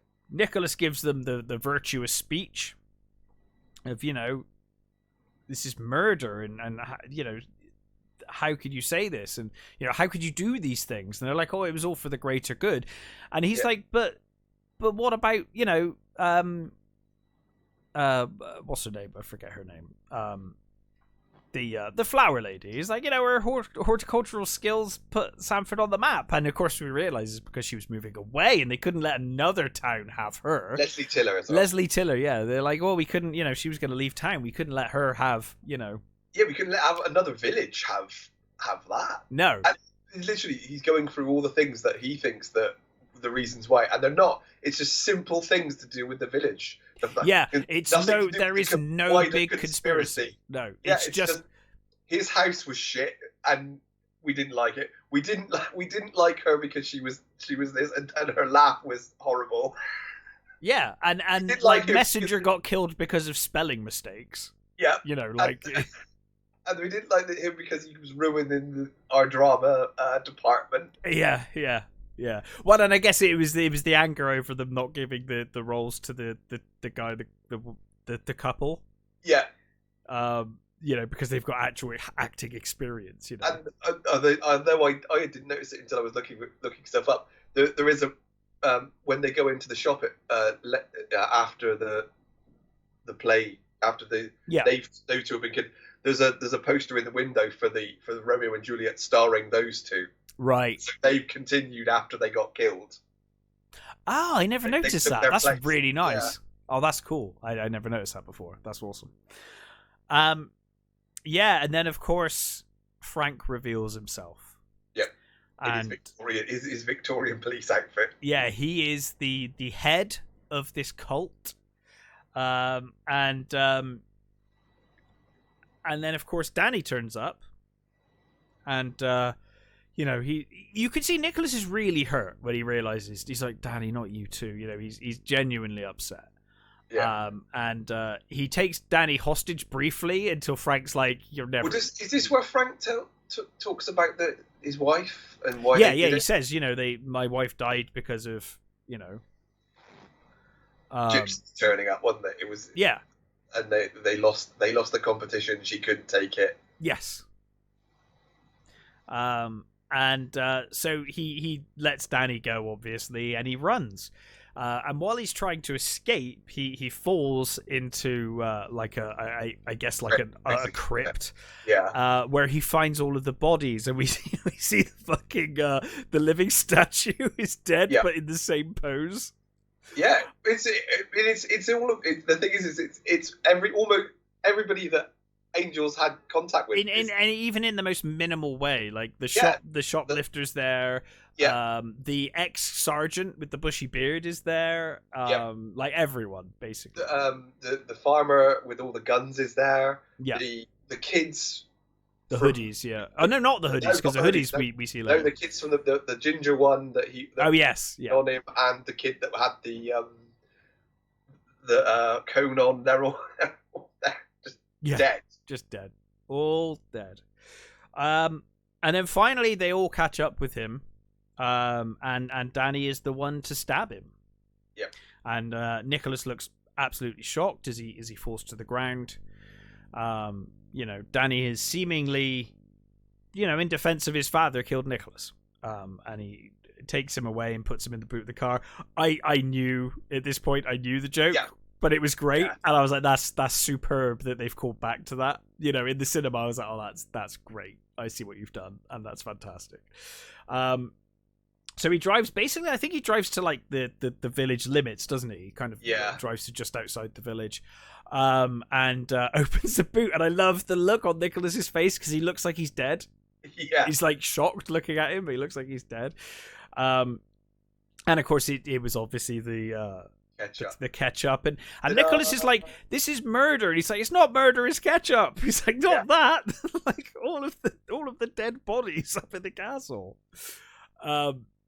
He's like, I don't know nothing about that. I don't know nothing about no murders. And he's like, Frank's made himself judge, jury, and executioner. He's like, he's not judge, jury, and executioner. He's like, go back to London. And he says, like, I'll bring the might of the Met with me. I'll go back to London. I'll bring the might of the Met with me. And so he leaves, but I guess he gets to like a roadside services. Yeah. And I think he's just buying something like a drink or something, and then he spots the DVDs, the action DVDs. And I love the fucking guy, the guy working the till. He's like, "Can I help you with anything?" And he's like, "I have to do this on my own." Yeah. Well, that's Edgar Wright as well. Yeah. He's like, "Can I get anything else for you?" He's like, "I have to do this myself." That's the other one we forgot as well. That when they do when what's his face is getting blown up, you get the Danny showing him the movies. Yes. Which one do you want to watch first? Which one do you want to watch first? And you get that great bit where they cut to the TV with Bad Boys 2, and he's like, "Shit's just got real." Yeah. And it obviously cuts to that. And you get the firing the gun in the air. Yeah. From Point Break as well. Yeah. So Nicholas heads back to the village. He gets to the outskirts, and you get that wonderful scene with the farmer. He's bought sunglasses and spray, and you get the cornetto thing again as well. When he hands over the change and the cornetto. Which apparently the reason for the cornetto is apparently it was Edgar Wright's hangover cure. Oh, okay. When he was so that's why they did it in Shaun of the Dead, I guess. Yeah. That's cool. I was waiting for that with World's End. I was waiting the whole movie. I was like, where is it? And it's right at the end. It's right at the end. Yeah. I think they did that on purpose because they knew people would be waiting for it. Yeah. So he gets to the outskirts, and I love this scene. You've got this wonderful, lovely summer's morning out in the fields, and he even says, "Oh, it's such a beautiful day in paradise," or whatever. Another day, God's country. God's country, that's right, yeah. And then he turns around, and somehow, which is another one of my favorite movie fucking tropes, is the thing that really pisses me off with like films like The Batman, where he apparently snuck up on Catwoman with a fucking motorbike without her noticing. They do that where he turns around and suddenly the car's there, and it's like, how did the car get there without him hearing it? He turns around, and of course Nicholas is there revving the engine, and he speeds towards him and stops him because the guy goes to get the CB radio, doesn't he, to notify everyone. Crashes into his Land Rover. Crashes in and breaks the cable. And that's another trope, obviously, we are another thing we see earlier on is that they've all got these CB radios. Yeah. Which is another hint. So then he punches him, and then his mother or his wife, his mum, it's his mum, with the shotgun shoots at him but misses, and you get that great shot where she's trying to reload and he just runs towards her and just kicks her straight in the face. Full pelt kicks her in the face. and he cuts to them tied up with her nose just poor old profusely woman bleeding. with massive mashed up nose. And then another scene I absolutely adore. He goes back to the police station, and the fuckers are paying so little attention. Yeah, he walks through the station completely past everybody, and not one person notices him. No, even when he's got this arsenal, he takes the entire arsenal with him. Walks past Frank's office, who is in the office just eating ice cream and paying no attention. You know, the Andys are there. Everyone's there as he walks out. The only person who notices him is the desk sergeant. And he's just like, there's a message from you for London. We had a mounted division. And the other one comes around the corner and he goes, I don't know, nobody tells me nothing. But of course he says, there's a call for you from London, because obviously London want him back. But Nicholas is like, I'll call them back. But you get that great slow-mo as he turns around with all of the guns and, fantastic stuff. So he heads to the street, which is a very... Well, I mean, this street set is very well known to me because I go through it every time I go to Glastonbury. I go through that street. Yeah. It's in Wells. Well, this is one of those... Again, it's the whole Edgar Wright connection, isn't it? Yes. Basically, this is his town. It's where he grew up. Yeah, and the supermarket is where he worked. Mm-hmm. He actually, and there is actually a scene where he walks past with a produce at one point as well in the background. Yeah. And like I said, they basically he said, I wanted to set it in a place that was like my hometown sort of thing. And I think they went to so many different villages, and in the end they just went, well, why don't we just go to your hometown and just do it there? Because it's just it's it's the best thing. And things like this where he's running, he's chasing the shoplifter. Yeah. Apparently that lane was the lane he walked through every day to go to school.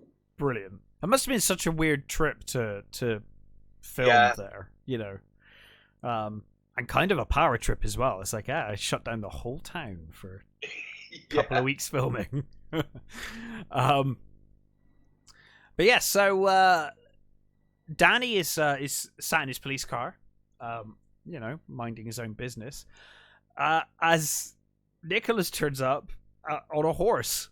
Yeah. And of course he says to the hoodies first, doesn't he? He's like, do you guys want to make yourselves useful? And he gives them and of course they're amazed because this guy's like fully armed with like ridiculous weaponry. And he gives them all the spray paint which he bought from the convenience store. And the hoodies spray all of the cameras. We get the shopkeeper saying, that Nicholas Angel's back in town. Check out his horse. And the neighborhood watch guy, he's like horrified because his eyes, he's blind. They've spray painted over all the cameras. He can't see. So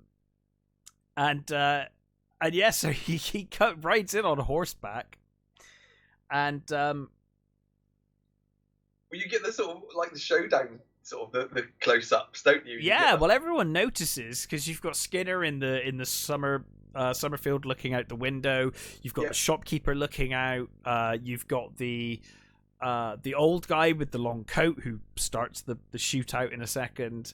They're all there. Like you said, they're all in the places they were earlier on. Basically, they're all in that location. And of course, like I said, the old guy immediately pulls out a shotgun from under his long coat because earlier on they were talking about this. So he could have a concealed weapon under there. He could have anything under there.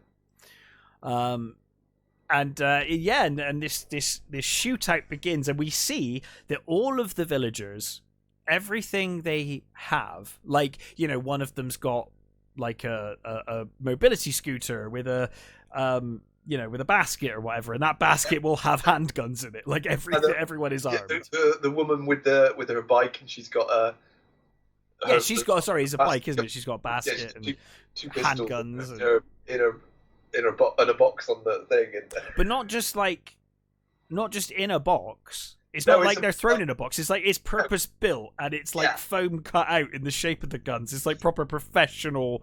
It's like a hitman's setup. So this gunfight starts, and he doesn't kill people. He injures them. Yep. Doesn't kill them because that's, he's a policeman. So he manages to knock out one of them, and the woman on the bike starts riding towards him, shooting her guns. Yeah. And he has to take cover. And Danny opens his police car door and takes her out. Nicholas sees him and is immediately like, partner, throws him the shotgun. Yeah. And off they go as they take it to the town. They briefly get pinned down by the shopkeeper, but then the hoodies go in and beep the door. Yeah, I love that. Like screaming. Only one child per at a time in the shop, and you just get do. They all run in. And she screams like she's been shot and like runs inside, which is kind of horrifying to think. She's just ran downstairs with a gun. Yeah. To these kids, children. But yeah, so we get the. Does the doctor get shot first and then the priest turns up, or is it the priest first? I think it's the priest, isn't it? He comes out and he's like, Nicholas, my son, please. And we get the hotel lady. Yes, Hag. Hag and the fascist. Doesn't he hit her with a hanging basket or something? Yeah, he shoots the hanging basket and it hits her on the head. And she might be dead because there's a lot of blood as she hits that car. It's like, that is not good. What I love about her is she's got that, I can't remember what it is. I think it's a Russian gun or something like that. She's got that gun, and I love the way that... Like, it might be a Kalashnikov because that would fit. No, it's not. It's because it's got the sideways. It's got the side magazine. I think it's a Russian gun. I can't remember what it is, but I don't really know. I love that she's her whole body's shaking with the recoil, and I love that perfect hairdo she's got. Yeah, which is just rocking backwards and forwards as this as she's firing. It's fucking awesome. So he takes her out. And then the priest comes out and he's like, Nicholas, my son, let's not resort to violence.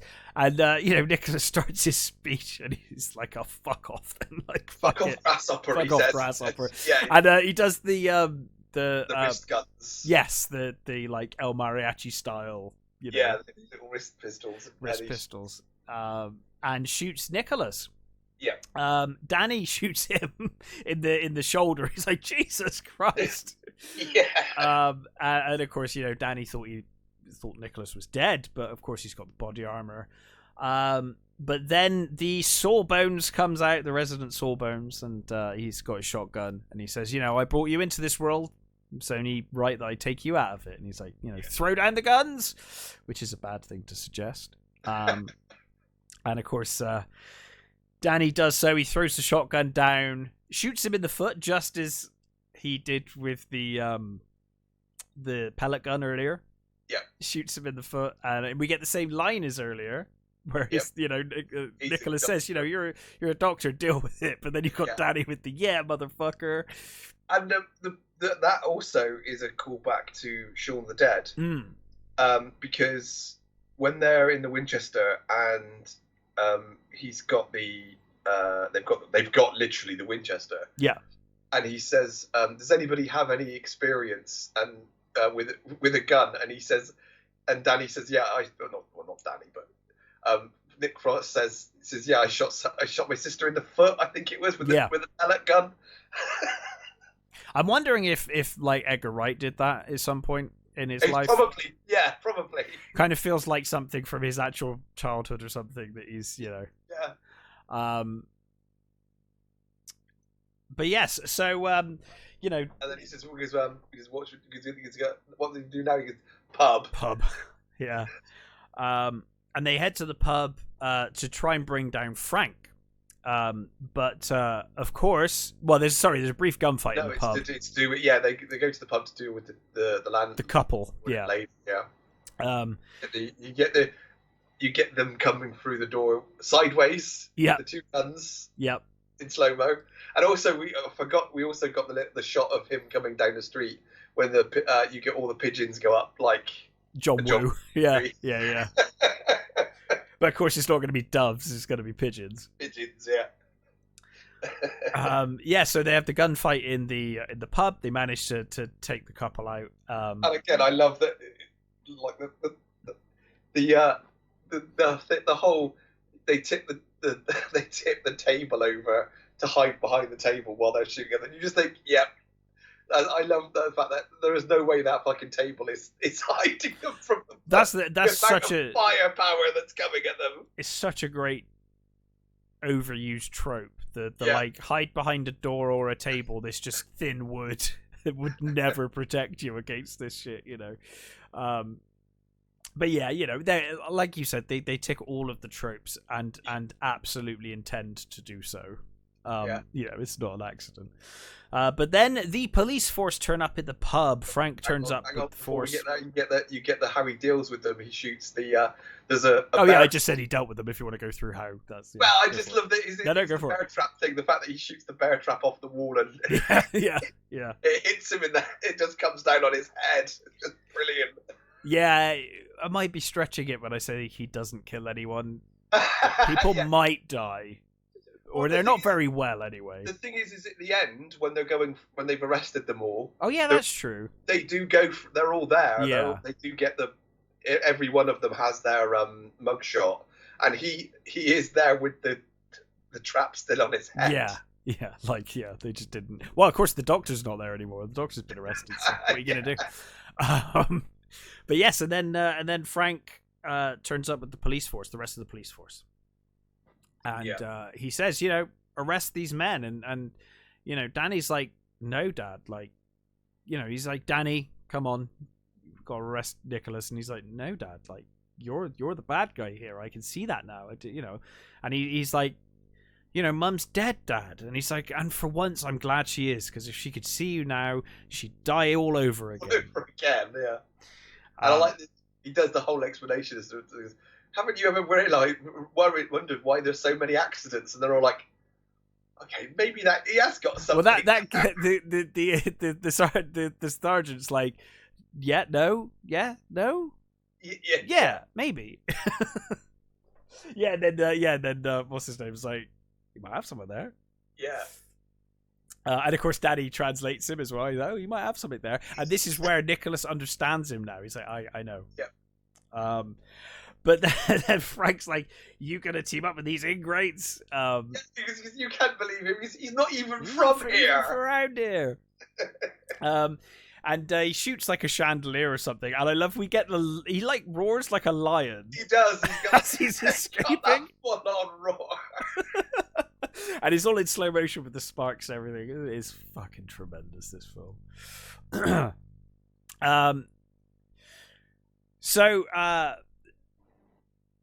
So then they supermarket next, is it? Yeah. I think it is the supermarket next. They all head as a team to the supermarket, and I love when Nick goes in first and then comes back out the window. He says, is he going to be all right? And he goes, yeah, he knows what he's doing. And then he smashes out the window. And then he says, like, you deal with the store, I'll deal with the trolley boy. And Andy's like, what? And then, of course, they see him come out and they're like, oh. It's like, So, you know, now they're working as a force. They're fighting against these kids, basically, children that have just presumably finished school and have just got the job there. Oh, well, you have got the two butchers, yeah. And the kids, actually, to be fair, the kids are only throwing fruit, but they are shooting back at the kids throwing fruit. Yeah. So that fight's going on. He hits the trolley boy into the freezer, which Daddy's like, did you tell him to cool off? No, I didn't. He's like, no, I didn't. But there was that moment earlier with the teddy bear and lights out, and Danny's like, oh, you're off the fucking chain. And that scene, the scene where he's fighting the trolley boy. Yeah. Simon Pegg's stunt double broke his collarbone. Oh shit! Like day before or something. So he had to do his own stunt work there. Oh really? Wow. Yeah. And I love that bit where he goes, he says to his, no, is it Michael? Do you really want to do this? And he's like, yarp. He's like, okay. All right. Fair enough. So they have this great scene where they go to rush the butchers. Yeah. And one of the Andys gets the tomato ketchup, the tomato sauce. Yeah, Andy! It's like, it's alright, Andy, it's ketchup. It's bolognese. Bolognese, yeah. And then so they rush the butcher's, what would you call it? Counter. Thank you. That word escaped me for a moment there. But what I love about that whole meat counter thing, is they're behind the meat counter, which is just basically glass. Yeah. And they're throwing the knives at it. They're shooting back. That whole, like, the bullets are just ricocheting off that. Yeah, like it's bulletproof. Like, just Jesus Christ, it's a bulletproof. Like Skinner put it in just in case there was a shootout there sometime. Yeah. So they head up to try and take out Skinner, but Skinner's already escaped. You also get the girl on girl. Oh yeah, I love a bit of girl on girl. When Tina comes around the corner with I think it's a knife she's got. Is it a box cutter or something? Yeah, and she just gets smacked in the face and skids across the floor. Yeah, Doris smacks her in the face with a wet floor sign, isn't it? Yeah. I love a bit of girl on girl. So they head up to get Skinner, but he's not there. They realize Skinner's escaped, and I love when he's like, we need to get downstairs, and Danny's like, how? And he's like, skip. So they both jump down into a skip and give chase as Frank picks Skinner up, right? Yeah. In the car, and they give pursuit. And on the way, they stop to pick up the Swan. Yeah. This is a very important plot point. They find the Swan, and they think about it for a moment. He's like, nope, we've been after this Swan for too long. And they pull over and pick up the Swan. And they head out to... oh, yeah, of course, because Skinner and Frank crash, don't they? They have to abandon the car. So now they're chased on foot to the model village.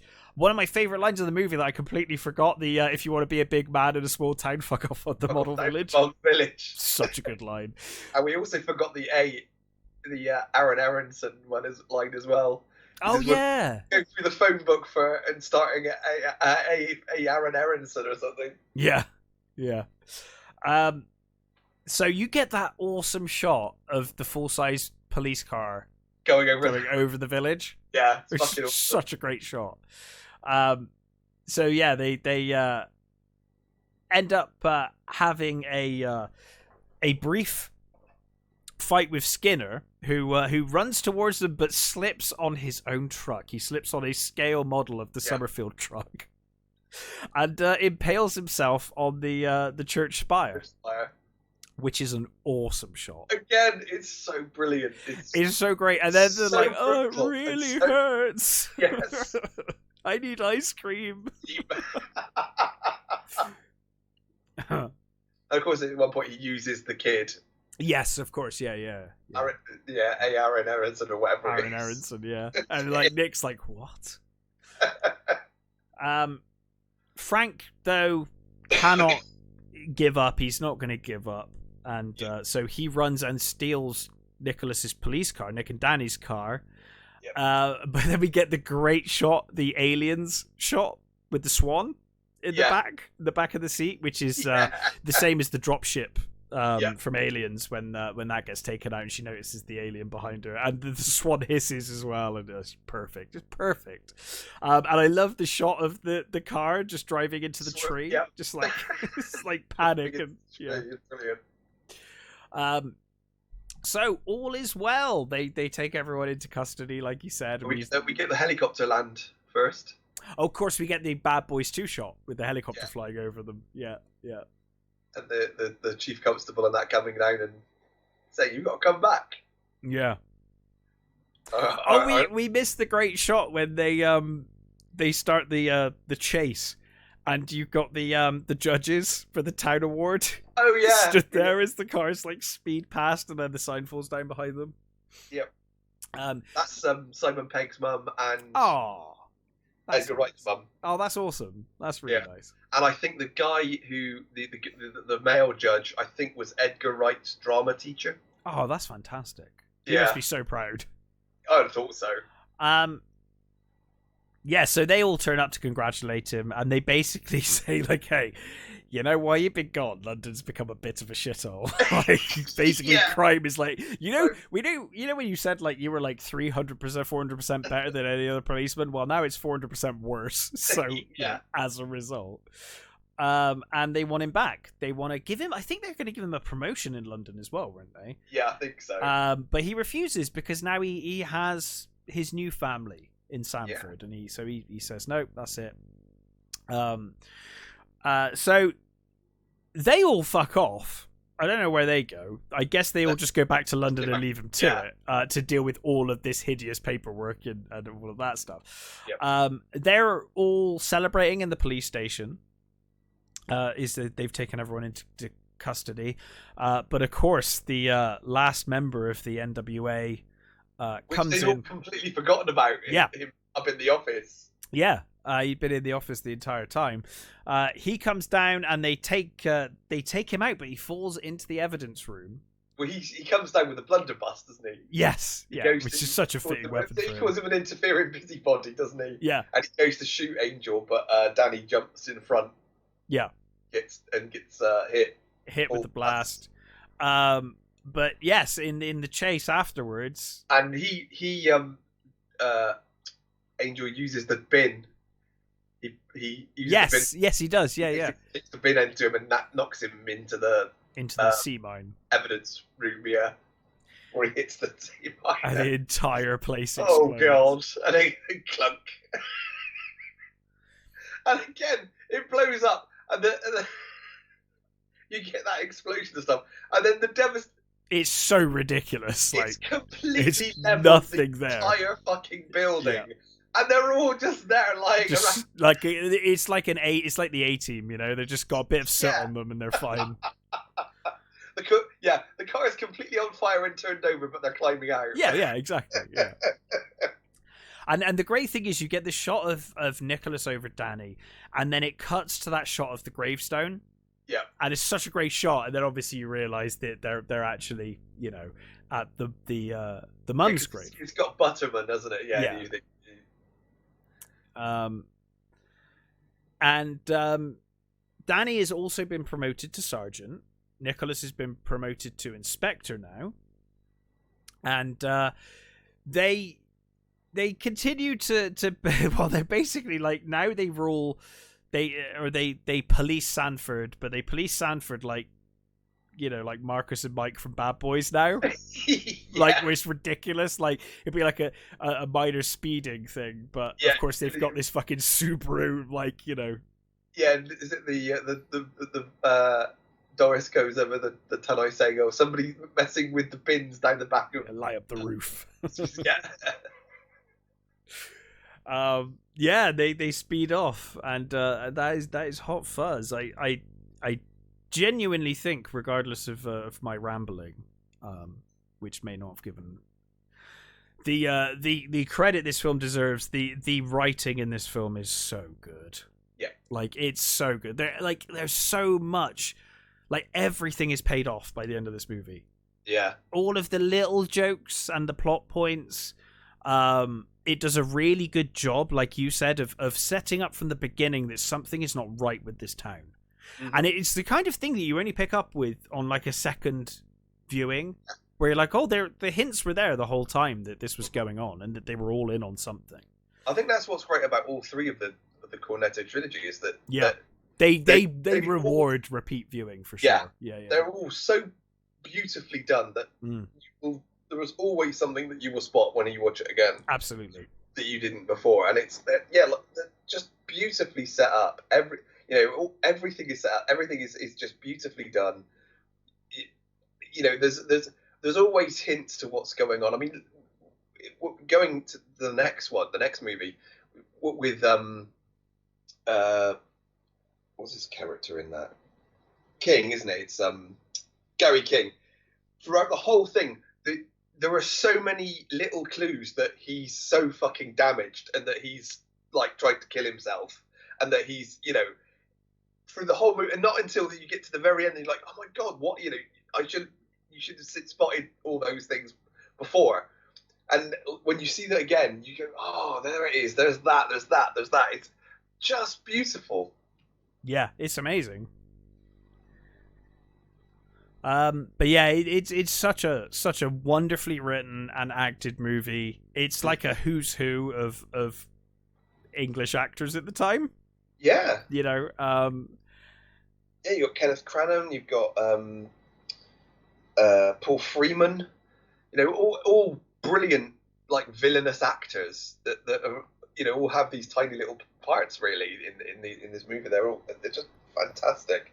And of course, then you get, you know, later on in the next one, you get Pierce Brosnan, and yeah, it's just great. And what's good about the next one, as it were, is the actual group of friends themselves, who they all are. You know, they're all, you know, Martin Freeman and Pat Considine, and it's just, I'm imagine, you know, you when you see movies and you think about the sets of those movies and you think, so, oh, they must have had such a good time, and then you think, it turns out most of the time that they didn't, or whatever, you know, it wasn't as good as. But I think with these movies, I genuinely think they must have had the most fantastic time doing these movies. I don't know how they kept a straight face. I think, yeah, the outtakes must be. There are insane. great outtakes. Yeah, I've never watched them, but there's some brilliant ones. Huh.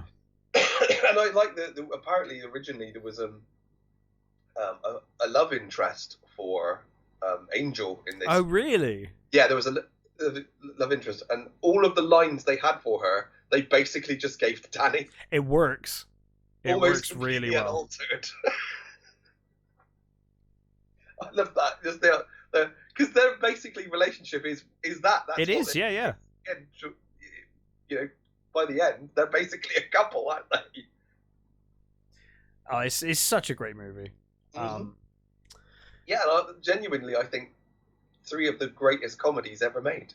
Certainly in modern memory, and yeah, probably ever. I mean, they are really well written. Yeah. They one of those rare things where, you know, movies live up to the hype. Yes. They really do in this case. They're superb. And I know you.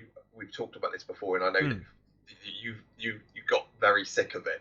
But I still think Spaced is one of the greatest. Oh no, Spaced is great. The problem with Spaced is not Spaced; it's the people that quote Spaced. Yeah, fair enough. Like, I mean that in the nicest way possible, because I love Spaced, and I know a lot of people quote it. But you get people, right, that it's usually the people, and there's nothing wrong with this, but it's the people that have become quote-unquote nerds or geeks recently, and so they don't really necessarily have the history that we do, because we grew up with this stuff, right? Yeah. So they make fun of, like, Babylon 5 or Hawk the Slayer, and all they know is that line, because they've never actually fucking watched any of those things. So they just quote those things verbatim, like it's hilarious anytime anyone mentions Babylon 5. They'll be, oh, Babylon 5 is a big pile of shit. It's like, yeah, you've never watched it. Yeah. You're just quoting a show, just referencing something you've never actually watched. But no, I like Spaced. I think I overwatched Spaced. I watched it to fucking death. It's probably the reason why Hot Fuzz tends to be my favorite of the Cornetto trilogy, because I watched Shaun of the Dead so goddamn much when it came out.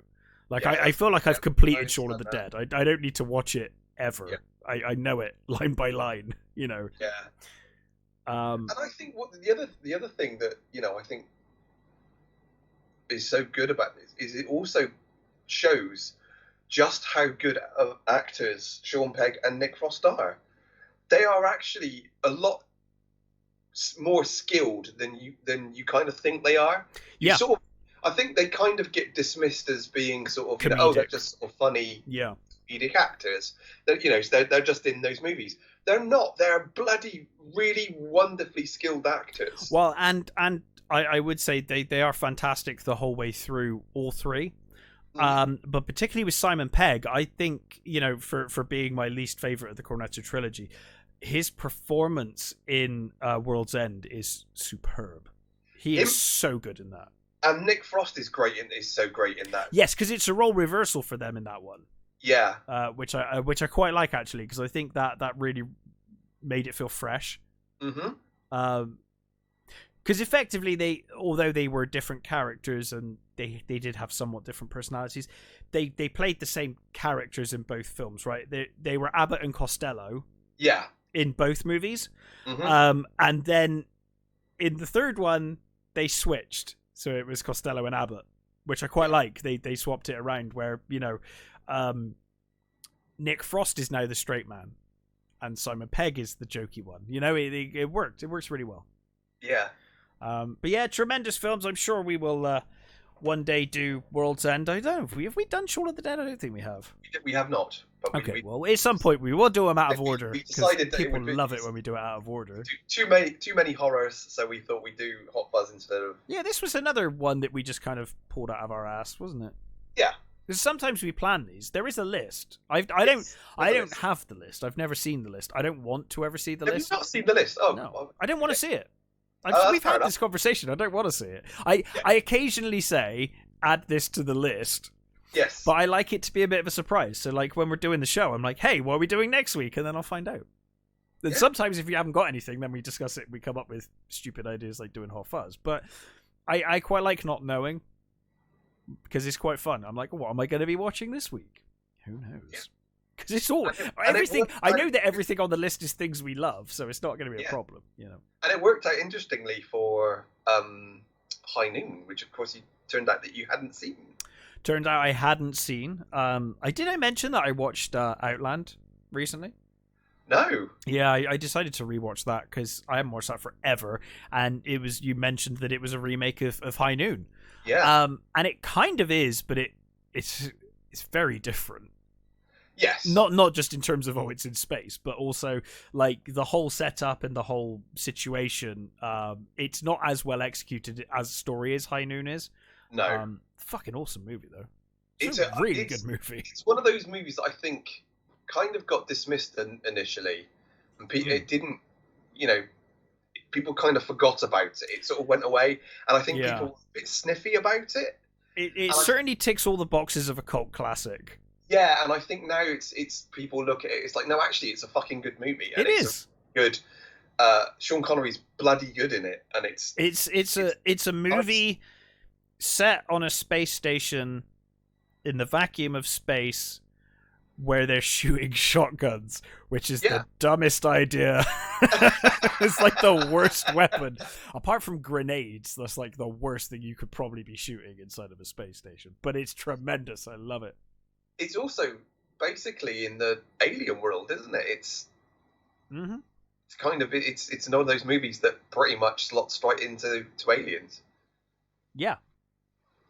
Yeah. Which is fucking great. Well, don't they say this is like almost fits in with Alien? Yeah. And then Soldier almost fits in with Blade Runner. That's the kind Soldier, of. And they're all in the same universe. Yeah. Yeah. Yeah. It's kind of cool. But anyway, enough about that. We'll be back next week reviewing whatever the fuck we've seen between now and then. I haven't seen anything yet. I have to work on that. But yes, exciting things to talk about next week. Got our first Gamera trailer. That was fun. Yes. Bunch of things, but we'll talk about it next week. But until then, it's been 2 hours and 10 minutes of your life. Thank you for listening. And we will catch you next time.